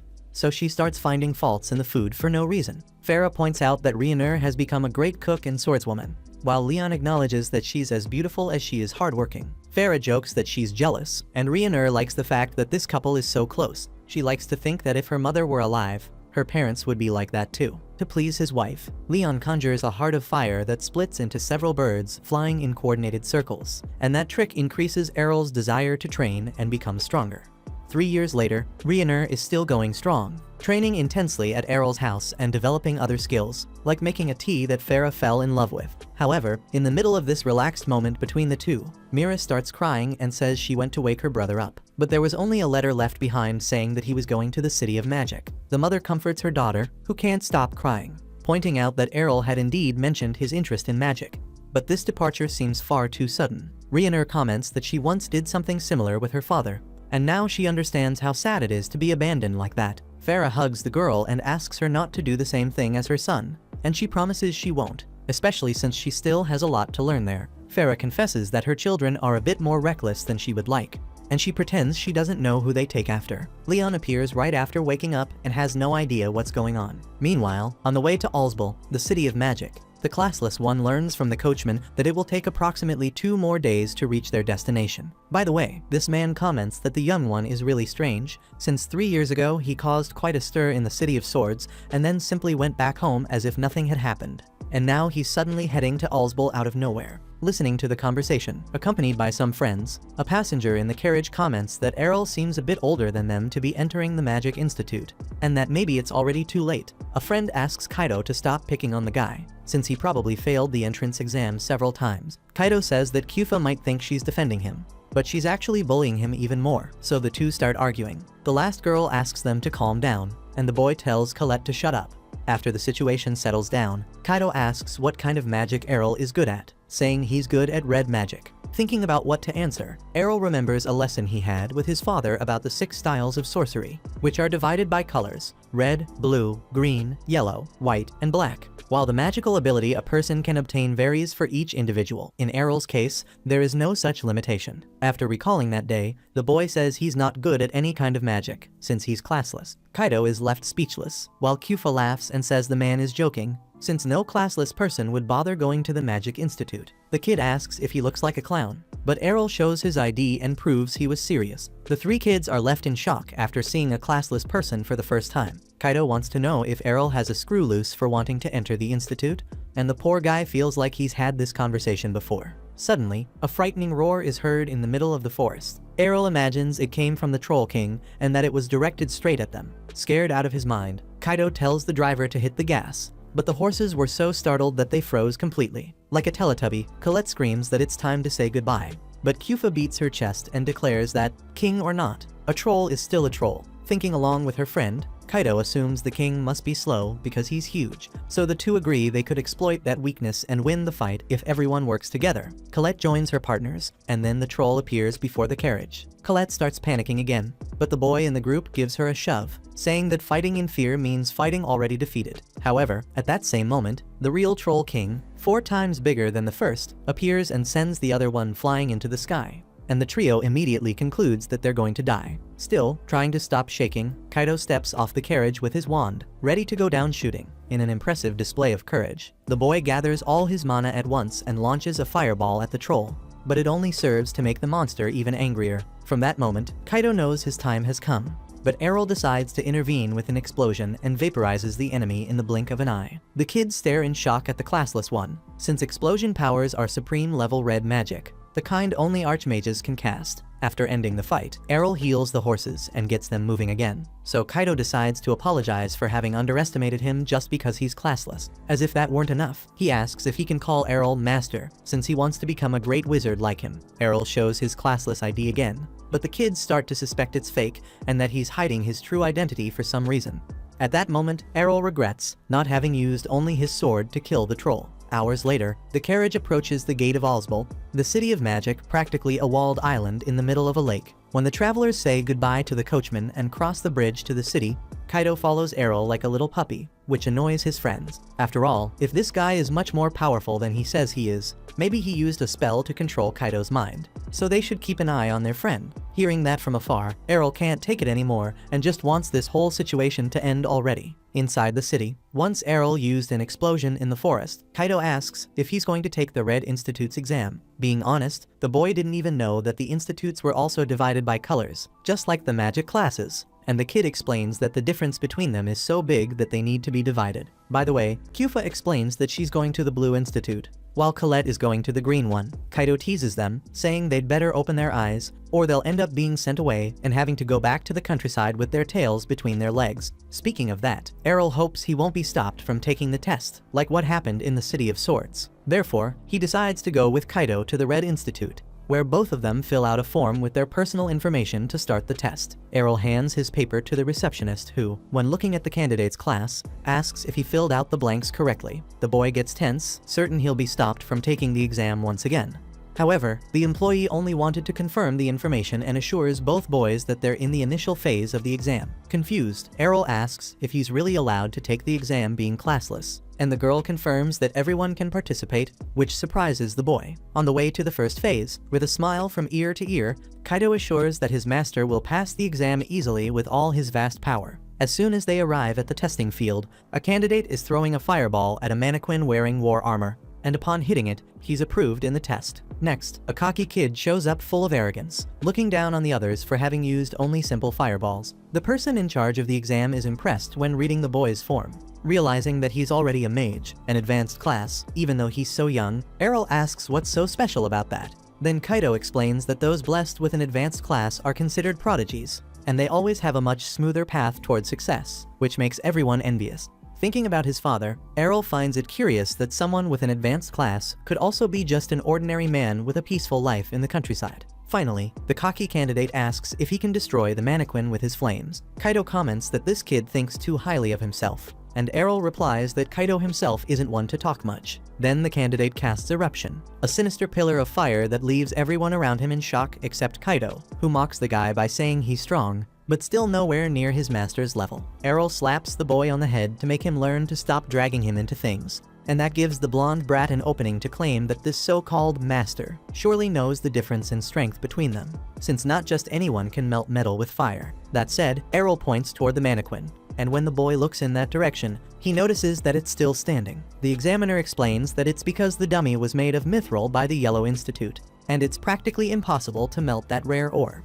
Kaido uses this to make fun of the kid again, pointing out that he showed up acting all high and mighty but didn't even do what he promised. Errol gives another smack to the brat's head and steps forward when he's called for his turn. The arrogant boy tells him to prove he's really that good, since he claims to be stronger. Errol replies that he never said that, and then Kaido appears behind him, assuring everyone that his master will show what real magic is. Hearing that, Errol gives another knock on the kid's head and finally positions himself to start the test. Since it's the first time he's doing this against mithril armor, he decides to put extra effort into the spell. He then casts a beam of eruption that hits the armor lightly, but nothing happens. The arrogant candidate takes the chance to mock the attempt and go after Kaido, who's left speechless, but then they're both surprised when the mannequin completely melts. Outraged, the brat accuses Errol of cheating, since eruption doesn't melt mithril. The classless boy admits he tweaked his spell a bit.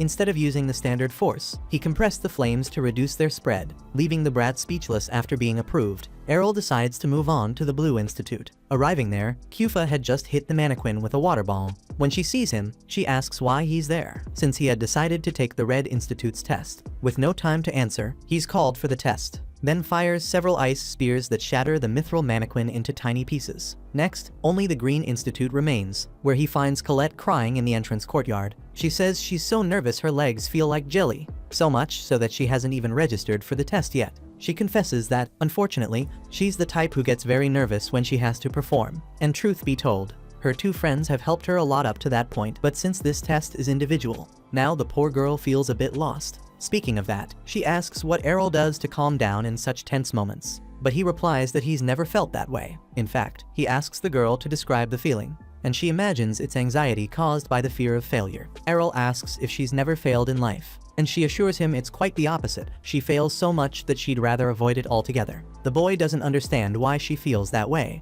since he himself also fails and loses many times in front of others. The classless one explains that, in most cases, your life doesn't end because of a failure, and Colette realizes that she can try again later if she doesn't succeed. Understanding what he meant and feeling calmer, the girl thanks him for the advice, and when asked what the Green Institute's exam is like, she says that you must make the whirlpool spin with magic to be approved. Next, when he steps forward to take the test, the classless one focuses, wand in hand, and casts a tornado that devastates the windmill. He thought that thing was made of mithril too, but it seems it's only wood. Either way, it's done for now. As the next candidate, Colette begins to tremble with fear, since she has to take the exam right after that shocking display. However, she looks at Errol and remembers what he said, that failure doesn't determine your life, and that it's almost always possible to try again. Filled with confidence, the girl steps forward and makes the whirlwind spin. After leaving the Green Institute, Errol goes to the Yellow and then the White, and he passes both. Lastly, he arrives at the entrance of the Black Institute and finds it strange how much it looks like a ruin or an abandoned mansion. After walking through the door, he finds a cardboard box with some strange creature hiding inside. Out of nowhere, a visibly agitated woman appears, asking about her dear Gui. Errol says he heard a noise coming from the box, so the woman finds the creature and explains that it's a chimera she created. Then, a skeleton touches Errol on the shoulder from behind and welcomes him. Errol instinctively decapitates the monster, which leaves the poor thing outraged. After picking up her skull and putting it back in place. She explains that she's Latalia, a beautiful member of the Institute's staff. Errol wants to know where the examiner is, and Latalia explains that there's no test to enter there, since most children don't want to learn dark magic anyway, so basically, whoever wants to join can. When leaving the Black Institute, the classless one is found by the trio of boys. After he won the hearts of all three, each of them now wants him to join the institute they belong to. However, he says he won't join any particular one. In fact, he wants to join all 6.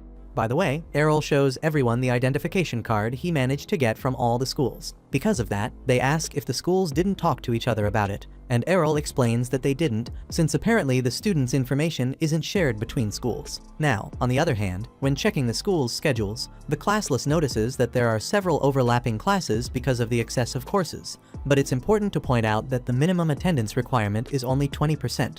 And that the main focus of the curriculum is the tests, so he could do well if he gets good grades on those exams. Colette comments that it doesn't make much sense to want to take the test without even showing up to class, since the most recent information isn't written in the textbooks, and that to truly go deeper into the subject, it's necessary to listen carefully to what the teachers have to say. In that case, Errol borrows the boys' notebooks so that he can get around this problem, and they're happy to help. However, the kids ask how he's going to handle the remaining schools, and he answers that the Black Magic School won't be a problem, because when he checked the school's curriculum and saw that it was just a blank sheet of paper, Latalia said it was fine, since they don't have any classes at all at the Black Institute. From what he heard, all the lessons there are learned by the student alone, whatever that means. Anyway, the white and yellow schools are still left, and since he won't have access to the materials for those courses, the only way is to show up to more classes. That said, Kaido invites his buddy to join him for the first class at the Red Institute. Said and done. The two arrive in the classroom, where the boy gets overly excited about his new life. He asks where they're going to sit,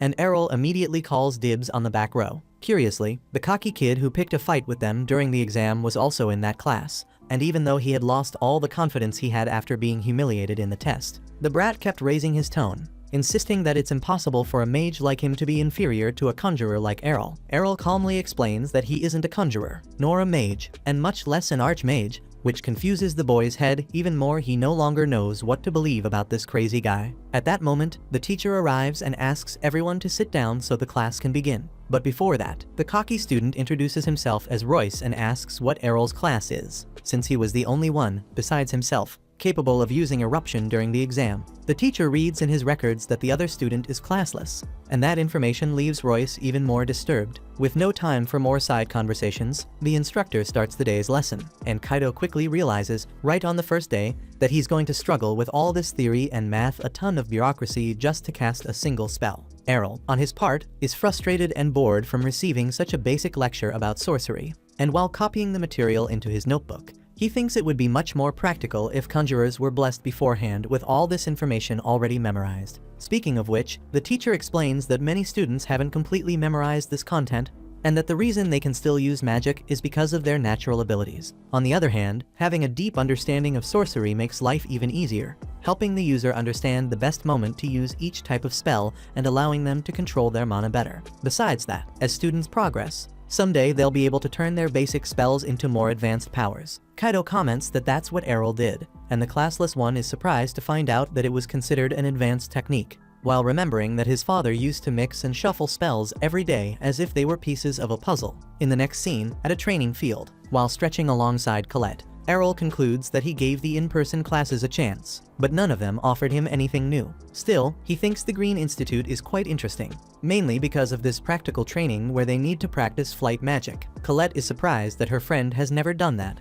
considering he's already capable of much more advanced things. About that, Errol explains that he had a rather peculiar education like the day he showed interest in flight magic, but his father, who's terrified of heights, ended up forbidding that kind of spell. Speaking of which, the teacher introduces herself to begin the lesson. First of all, the students must imagine themselves levitating on a current of air, maybe even spreading their arms and imagining they're birds, if that helps. Errol figures this exercise is more for those who already possess the flight ability, while he, on the other hand, won't be able to actually perform it just by imagining in his mind what was said. When he looks to the side, he sees Colette overjoyed that she managed to fly for the first time. In fact, she loses control and falls on her backside, which makes everyone look at her, but following her friend Errol's words, she had promised she wouldn't be afraid of making mistakes anymore.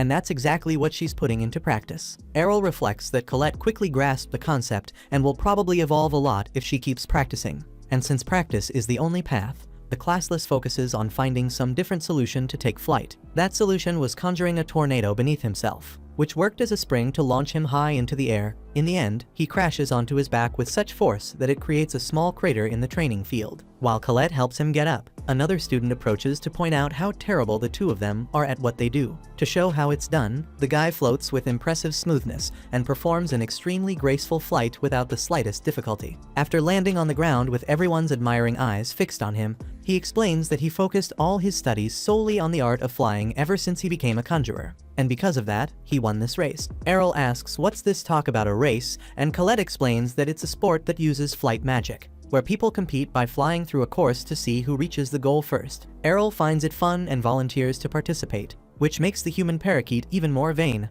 reminding him that to take part in an aerial race, it would be good to learn how to fly first. In that case, Errol promises to train enough to handle the competition. But since there are only 2 months left until the next race, the parakeet assures him it takes 6 months to truly learn to fly, so it would be better for him to focus on facing him only next year. When the student leaves, Errol thinks about which spells he will mix to speed up his flight training, since, according to him, 2 months are more than enough for him to master this technique. At night, after dinner, instead of going to sleep, the trio of young mages gathers at the school. Kefka explains that he asked for Kaido's presence to have some extra protection, since several rumors have been circulating about a terrifying figure that appears at the school during the night. The boy is scared to death by this story, which makes the girl remember when he couldn't even go to the bathroom alone. It's funny that she's the one pointing fingers, since she herself has been hiding behind Colette ever since the three of them met. Kefka justifies himself by saying he was only protecting his comrade's rear guard, and then an argument between the two almost begins. But Colette reminds them that it's not a good idea to make noise at this hour. Speaking of which, the ghostly figure the boys were talking about suddenly appears at the window. The apparition opens it,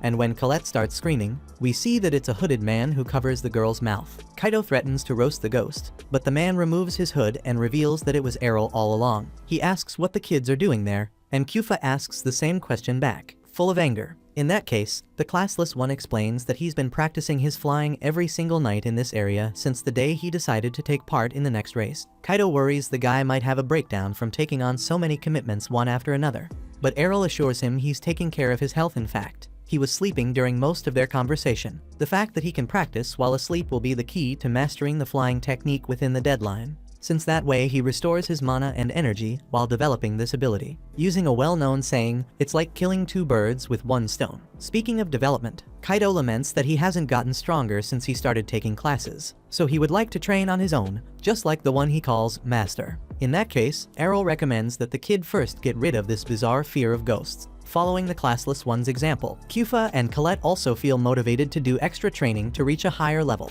Later, after saying goodbye to the boys, Errol still feels quite awake, so he goes to the Black Institute, where he finds Latalia at the reception desk as always. Excited, the skeleton asks if the boy came to see her, but he only came to ask permission to access the library. Frustrated, she hands him a card and asks which book he came to look for, and he replies that no book in particular. In fact, he's read all the books he has at home, so he thought it would be good to find some new content about dark magic. Latalia finds this interest curious, since most of the time people just want to keep their distance from that kind of sorcery. The next day, Errol interrupts the teacher's class to tell him that the 3rd line of the enchantment he's writing is wrong. Surprised, the instructor notices the mistake and rewrites the line. Kaido comments that the master is really amazing, and Errol says that spells don't appear in his mind automatically, meaning he has no choice but to memorize each one of them. To memorize so many spells, he had to greatly shorten the size of the enchantments in his head. Hearing the conversation, the teacher finds the classless one's situation interesting and hands him the chalk so that he can write one of his spells on the board. Without hesitation, Errol goes up and shows a shortened version of the teacher's spell, who acknowledges that maybe the spell really can be invoked that way, although it could also result in a dangerous explosion if it fails. Errol, in turn, explains that he doesn't need guarantees when he has divine protection, and even though he sometimes suffers considerable damage, as long as he doesn't die, everything's fine. Recognizing the student's wisdom, the teacher offers him an exam to promote him to the 2nd grade. In the middle of that, Royce steps in to ask if he can take the test too. So, the teacher gathers both apprentices in the test area and points to an iron gate that holds the monsters that will be part of the exam. When each student steps onto the field, a monster will be released and must be defeated with magic before it reaches the conjurer, since that's the rule to pass the test. Finally, the instructor asks who volunteers to go first, and Royce insists on starting. So, when he stands on the line and the gate opens, a giant minotaur comes out, charging furiously toward the human. Even though he's tense because of the creature's strength, the mage doesn't give in to nervousness and casts an eruption at the monster but ends up missing. Errol notices that this power is stronger than what Royce showed in the first exam, and the teacher understands that this is the boy improving with the lessons. Finally, Royce tries in every possible way to hit the minotaur with several consecutive eruptions, but fails miserably in each attempt. The teacher comments that eruption isn't very suitable for a moving target, besides the fact that Royce is clearly anxious about the minotaur's approach, which harms his focus and aim. Suddenly, the monster manages to get close enough to attack the boy, but the moment it does, it suddenly vanishes without leaving a trace. Royce doesn't understand what just happened, while the teacher laughs and reminds him that this is only a school, not the Colosseum. After failing, the student painfully feels the weight of his mistake as the teacher points out that it usually takes 2 years for people to actually be ready for a test of that level, and that Royce actually did pretty well. If he keeps dedicating himself for those 2 years, he'll certainly be able to come back and defeat that minotaur. Realizing he's weaker than all the 2nd-year students, Royce understands that the teacher only allowed him to take the test, knowing he wouldn't pass, just to make him realize he isn't as advanced as he thinks. In short, it was like throwing a bucket of cold water on Royce without losing composure. That lesson made him more humble.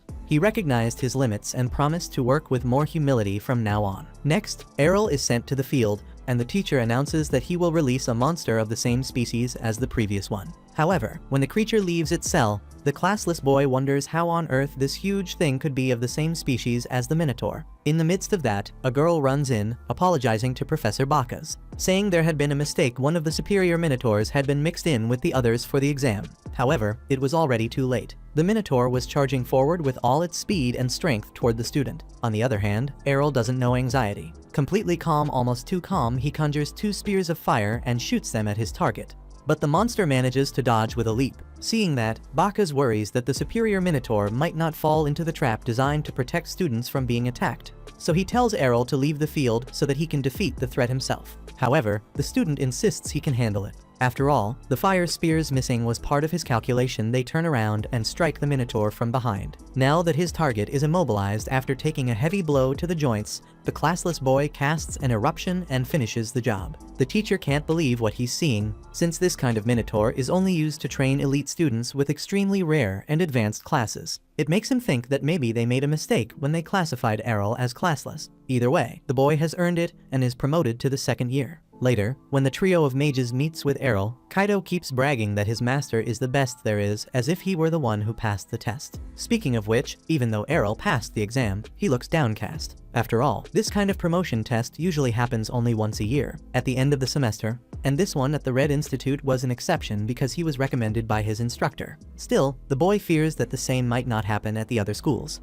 The next day, while preparing lunch, Rionur almost burns herself with the food. Supervising her apprentice, Farah asks if she wants to take a break, but the girl decides to keep working and nearly splashes hot oil on herself while frying a fish. Sitting at the table, Mira complains that lunch is taking too long and gets scolded by her mother, who says the girl's brother also grew up by making countless mistakes along the way.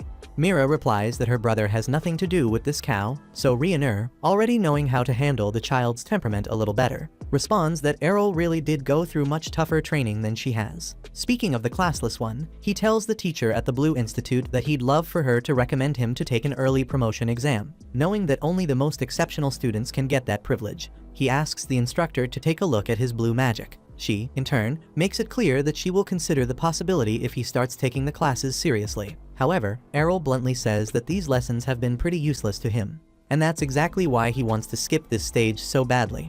The woman gets angry, but he explains that he's just at a level above the others, that's all, since that's how it is. The teacher demands that the student prove what he's saying, so she takes the boy to a proper place to show his abilities, and Kufa, who was accompanying her friend, can hardly believe that instructor Hengel took the bait like that. considering she's close to becoming a supreme archmage. Likewise, she's worried that Errol has irritated someone of that level. Anyway, Hengel explains the rules of the fight. Physical attacks are forbidden, and whoever destroys the opponent's protection through magic wins. By the way, the instructor tells the student not to complain if he gets hurt, and he assures her he won't, since she brought it up. He wants to know if he'll be allowed to take the early exam if he wins this duel. Hengel questions whether the boy really thinks he can beat her in a fight, and he answers that he'll only know for sure if he tries. Although he thinks he can, Hengel gives a surprised smile and comments that the brat is even more arrogant than she thought.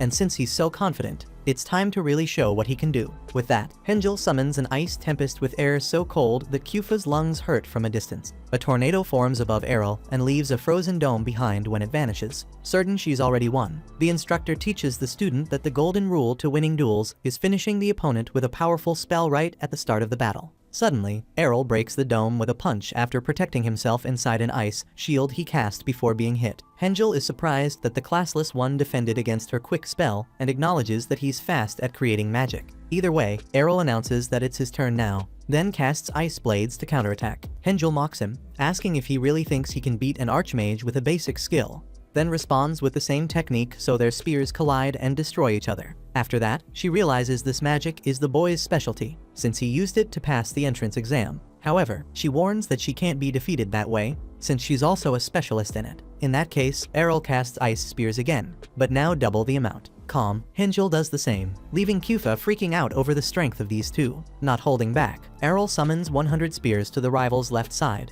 100 to the right, and 100 behind her. Impressed, Hengel thinks that increasing the number of projectiles isn't that hard, but defining their activation point that precisely requires an extremely complex magic formula so complex that not even her spears can compare to what this kid created. Faced with that rain falling over her, she raises an ice shield for protection. And although she thinks conjuring so many spears should make each one weaker, that's not what's happening.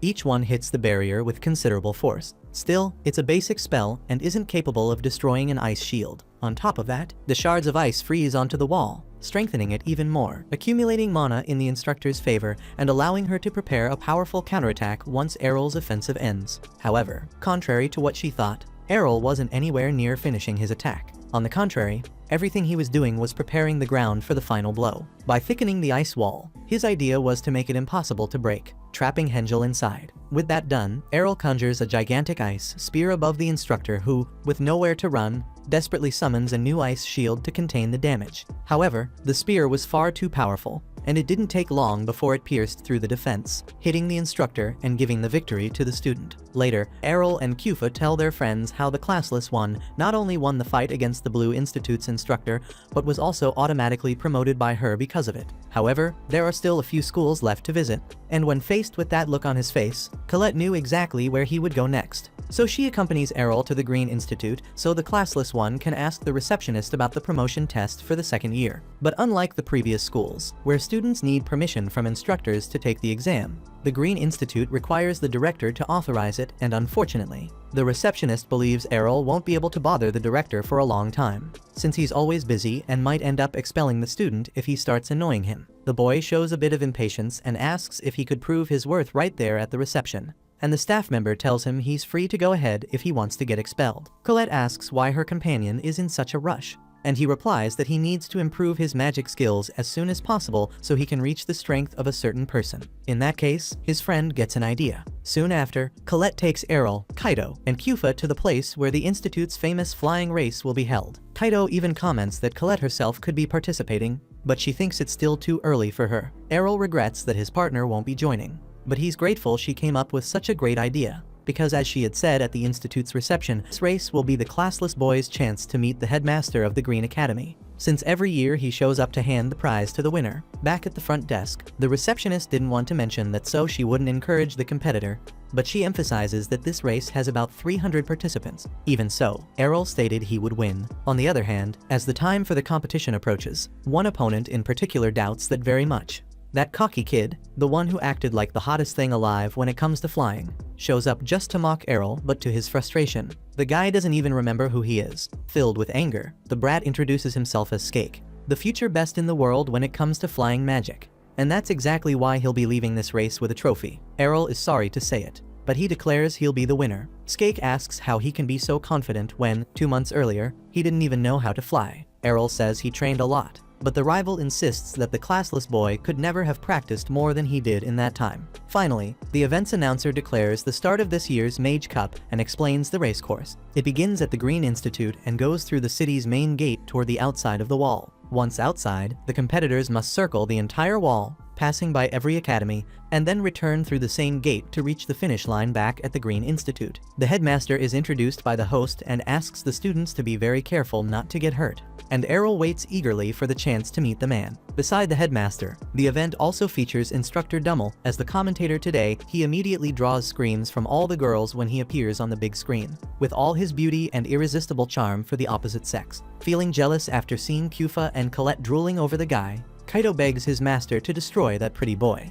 even though he's not even taking part in the race. Next, the race finally begins, and all 300 competitors launch forward at full intensity. Right from the start, some of them collide with one another and are knocked out immediately. One of them is young Marco, who, after losing control of the steering, forgets to pull the handbrake and crashes straight into the stands, most likely dying from that reckless maneuver. According to the narrator, around 15 students are leading the race at the moment. Among them, of course, is Dione, the goddess of the skies, who has won the last 3 editions of the Mage Cup. On the other hand, a few pleasant surprises promise to go head-to-head with her this year, and the 2 most obvious ones are 2 first-year students of the Green Institute, Skake and Errol. Speaking of them, Skake asks how the classless boy can fly so fast, and Errol replies that he's actually holding back a bit to save energy for the end of the race, which makes Skake pretend he already knew that. By now, the dangerous part of the race arrives, the moment when competitors need to exit through the gate in the wall and make a sharp turn to go around it. Many students lose the race exactly here, and soon the 2 who were leading lose control and fall into the moat at the entrance. With some effort, Skake pushes a few rivals aside and stops right in the middle of the gate to reduce the risk of a collision. With an impressive maneuver, he makes the turn perfectly and fills himself with confidence, but immediately frowns when he sees Errol beside him with barely any effort. After some time, Dione takes the lead and reaches halfway through the course ahead of the rest, while Errol and Skake chase right behind her the first-year students who have won the public's heart despite being from a lower grade. Speaking of that, even Dione admits she's surprised that those 2 are her main opponents this year. But when Skake claims he'll win, she increases her pace even more and pulls slightly ahead. Worried about being left behind, Skake pushes himself to increase his speed, but he's already reached his limit and ends up out of the race. Even in defeat, he impresses Dummel, who considers his performance far above average for a first-year student. From that point on, only Dione and Errol fight for the lead, although the girl shows she still has plenty of magic energy by raising her speed again. For his part, after practicing for only 2 months, Errol knows he can't reach her pace unless he uses his secret trick. With no time to waste, the classless boy casts spells that condense the wind behind him into invisible walls, which serve as platforms for him to push off with small jumps and gain speed. When Dummel explains to the audience how this strategy works, the crowd goes wild, while the commentator himself admits he's impressed.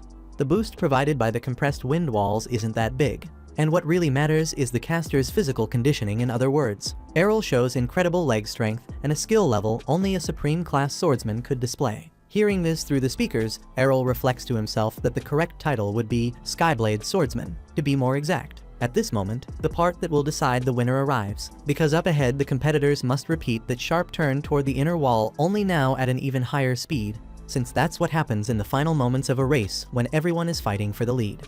So far, the 2 leaders are side by side, and Dione knows he has to slow down to make the turn, but he plans to do it as late as possible so he doesn't give up the lead. In the end, whoever misjudges this turn will lose, but not wanting to risk a crash, the celestial deity decides to ease off the speed a little before Errol, even against his own wishes. That gives the classless boy the lead, but now he has to sustain that speed with a precise, surgical turn, otherwise he'll slam straight into the wall. So, when the moment of the turn arrives, Errol uses the compressed air as a wall once again, making it easier for him to shift his body inward toward the barrier, proving that not only are his legs incredibly strong, but his arms are too. By pulling off this maneuver, the competitor crosses the finish line without any rival even close behind him, and the crowd goes wild at the first-year student's show of talent. Upon reaching the finish line, Dione shows humility and congratulates the winner with a smile. while Skake, on the other hand, arrives completely spent. The kid insists he'll win next year, but ends up fainting from exhaustion. Right after that, in front of the audience, the winner of this year's Mage Cup receives a certificate and a medal from the headmaster. Taking advantage of the moment after his impressive performance, Errol asks to be promoted to the second year. Supporting this idea, the headmaster asks where he learned such remarkable flying techniques, and when the boy says it was at the institute, the man bursts out laughing, as if the kid were clearly hiding something. Either way, he's eager to see what the classless student will do next. Certificate in hand, Errol celebrates the promotions he received in the Green, Blue, and Red institutes, but he still has half of the remaining academies to conquer on his way up. A day later, just as he had done at all the other schools, Errol goes to the Yellow Institute and asks to give a demonstration of his abilities so he can take an exam and advance a grade right away. However, the receptionist informs him that the registration period for demonstrations has already ended, and the next date to sign up will only come in a few months' time. That the classless one does not want to wait. He asks them to make an exception for him, since he was able to develop a golem never seen before and needs to prove his worth with that discovery. Hearing this, a man approaches the young boy and shows interest in the subject of the golem. Then, after listening to Errol's issue with the registration, he decides to help him with that, but only if the boy becomes his research assistant. With nothing to lose, Errol accepts the invitation. But when the man leaves, the receptionist gives the newcomer a warning. The man who invited him to be a research assistant is Instructor Rogwell, who is known for, every exhibition year, using his above-average ability with golem control to call a student on stage and, claiming they are his assistant, completely crushes the students in a humiliating way as a show of superiority. Even though Errol thinks that's childish, since it's his only way to earn the promotion at once, he sticks with the challenge. With that, the moment arrives for the Yellow Institute's presentation, where students demonstrate their skills by displaying objects and animals created from Earth Element magic, an event well known in the region and one that attracts a massive crowd. At a certain point, Rogwell is invited onto the stage. He steps forward beside Errol and announces that it is time to show off their magnificent golems. In the middle of the crowd, Errol's friends hear the murmurs about how that kid beside the instructor will be his newest victim, which worries the boys more and more. Starting his performance, Rogwell summons 4 battle golems, then orders Errol to bring out his surprise. With that, the classless one summons Alpha, a golem apparently made of metal instead of the traditional armor made of Earth Element, which is the most common. According to the boy, he used alchemy to create the materials and earth magic to make the creature move. The audience shows curiosity about this innovation, although Rogwell laughs. In his opinion, that metal is far too heavy and cannot really be moved with earth magic, meaning there must be someone inside that armor for it to move so smoothly. After saying that, the man removes Alpha's helmet and is embarrassed to discover that it is an empty suit of armor, meaning no one was inside. Since the helmet was too light, the instructor assumes the boy decided to reduce the weight of the protection instead of strengthening the golem, which means he will still be beaten by the battle golems Rogwell created. To prove his point, the instructor orders one of his golems to attack Alpha, but Errol's subordinate blocks the punch easily and, in that movement, even shatters the opponent's arm, leaving both the audience and Rogwell stunned. Realizing the situation is more serious, the instructor decides to stop holding back. He orders his damaged golem to repair itself and commands all of them to increase their resistance before attacking. With the numerical advantage, Rogwell declares victory early, claiming that Alpha does not have enough arms to fight so many opponents. However, Errol pulls another card from his sleeve by summoning swords for his golem. With these weapons, the creature easily defeats its opponents. Unable to believe it, Rogwell falls to his knees, shocked that such a creature is delivering such advanced sword techniques. Errol explains that this is not an ordinary golem, but one made from very lightweight alchemical materials, and that earth magic is used only for the flexible joints, increasing its mobility and reducing the mana cost for upkeep. In summary, with his abilities, Errol was able to build a golem stronger than any other, and this is the result of his research. Therefore, he would love to be approved to take the promotion test.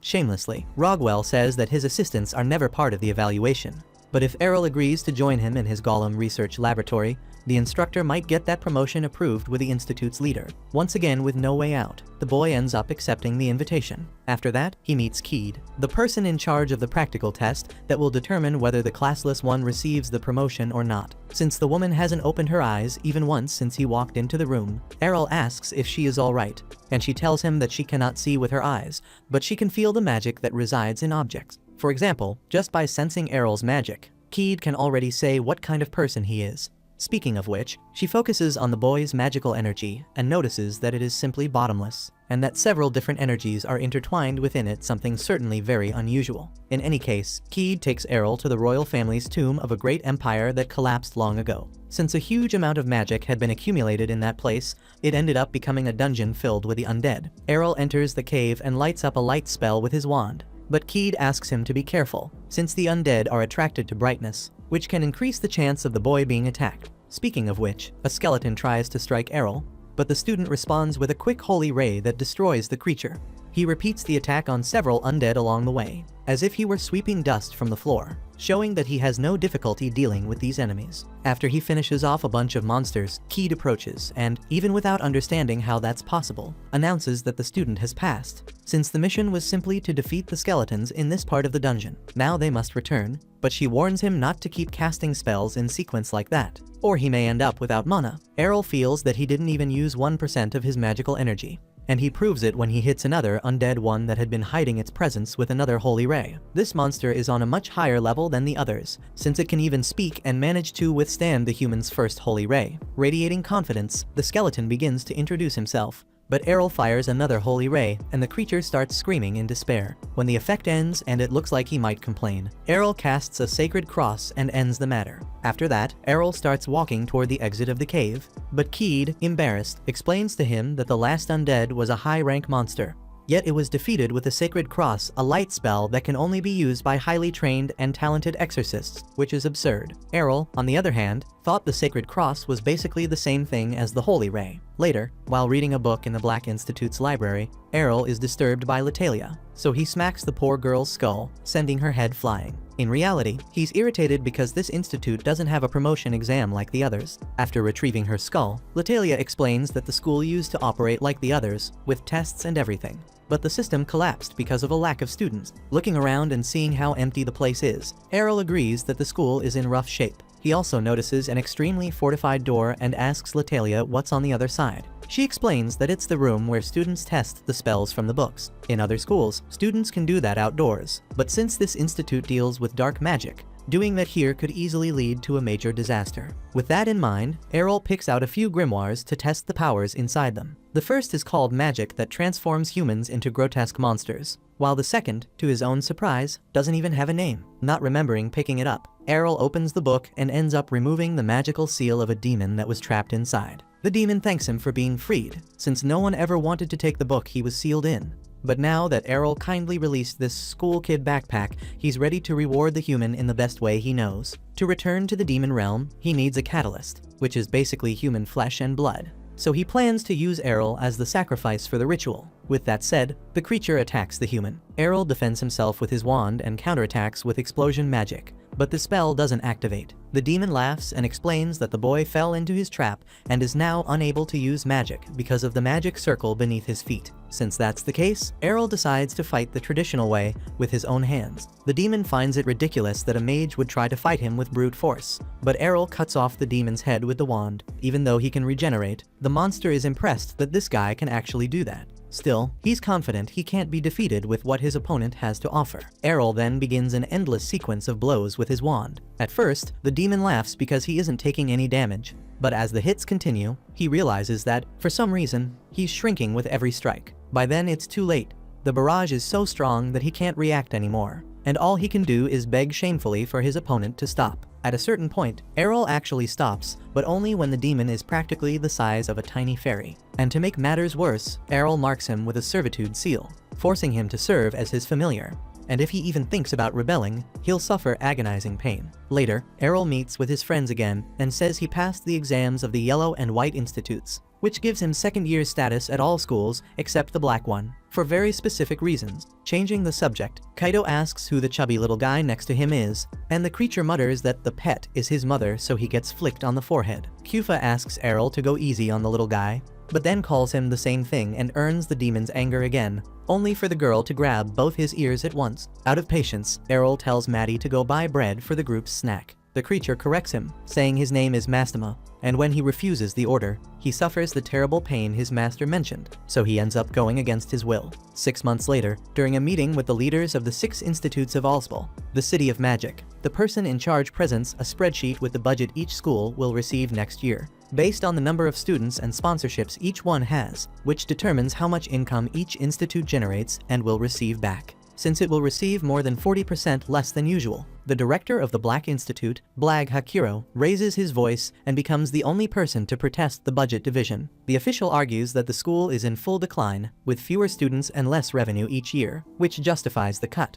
Blag becomes desperate, since this will make it impossible to continue his institute's promising research projects. Redora Ackerman, director of the Red Institute, mockingly asks what promising research he's talking about, since everything in that school is just madness. As if that weren't enough, the director of the White Institute, Guido Alshirn, adds that many cities are banning dark magic because they consider it dangerous, and she believes Alsbol should do the same. Finally, the official in charge reminds them that this measure is temporary, and that each school's budget will also depend on their performance in the 6 Institute Magic competition. In fact, if the Black Institute wins, he promises to give them the same budget as last year, since that achievement could be considered a contribution to the city's tourism. Even so, even if he receives the same amount as last year, Blag knows his academy is still at serious risk of closing, so he needs to take some drastic measure to reverse this situation. As time goes by, the much talked about magic contest finally arrives in the city of Alsbol, where Errol has been invited to take part in the rookie competition. When they hear the news, his friends start arguing over which institute he should represent,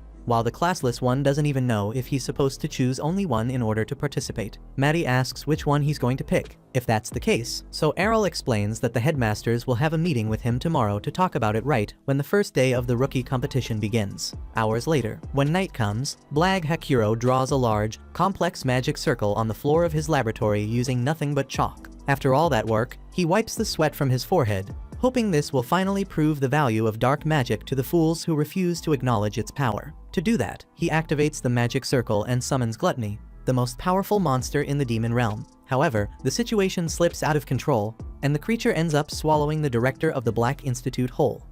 Check out these videos appearing on your screen and subscribe so you don't miss the next part.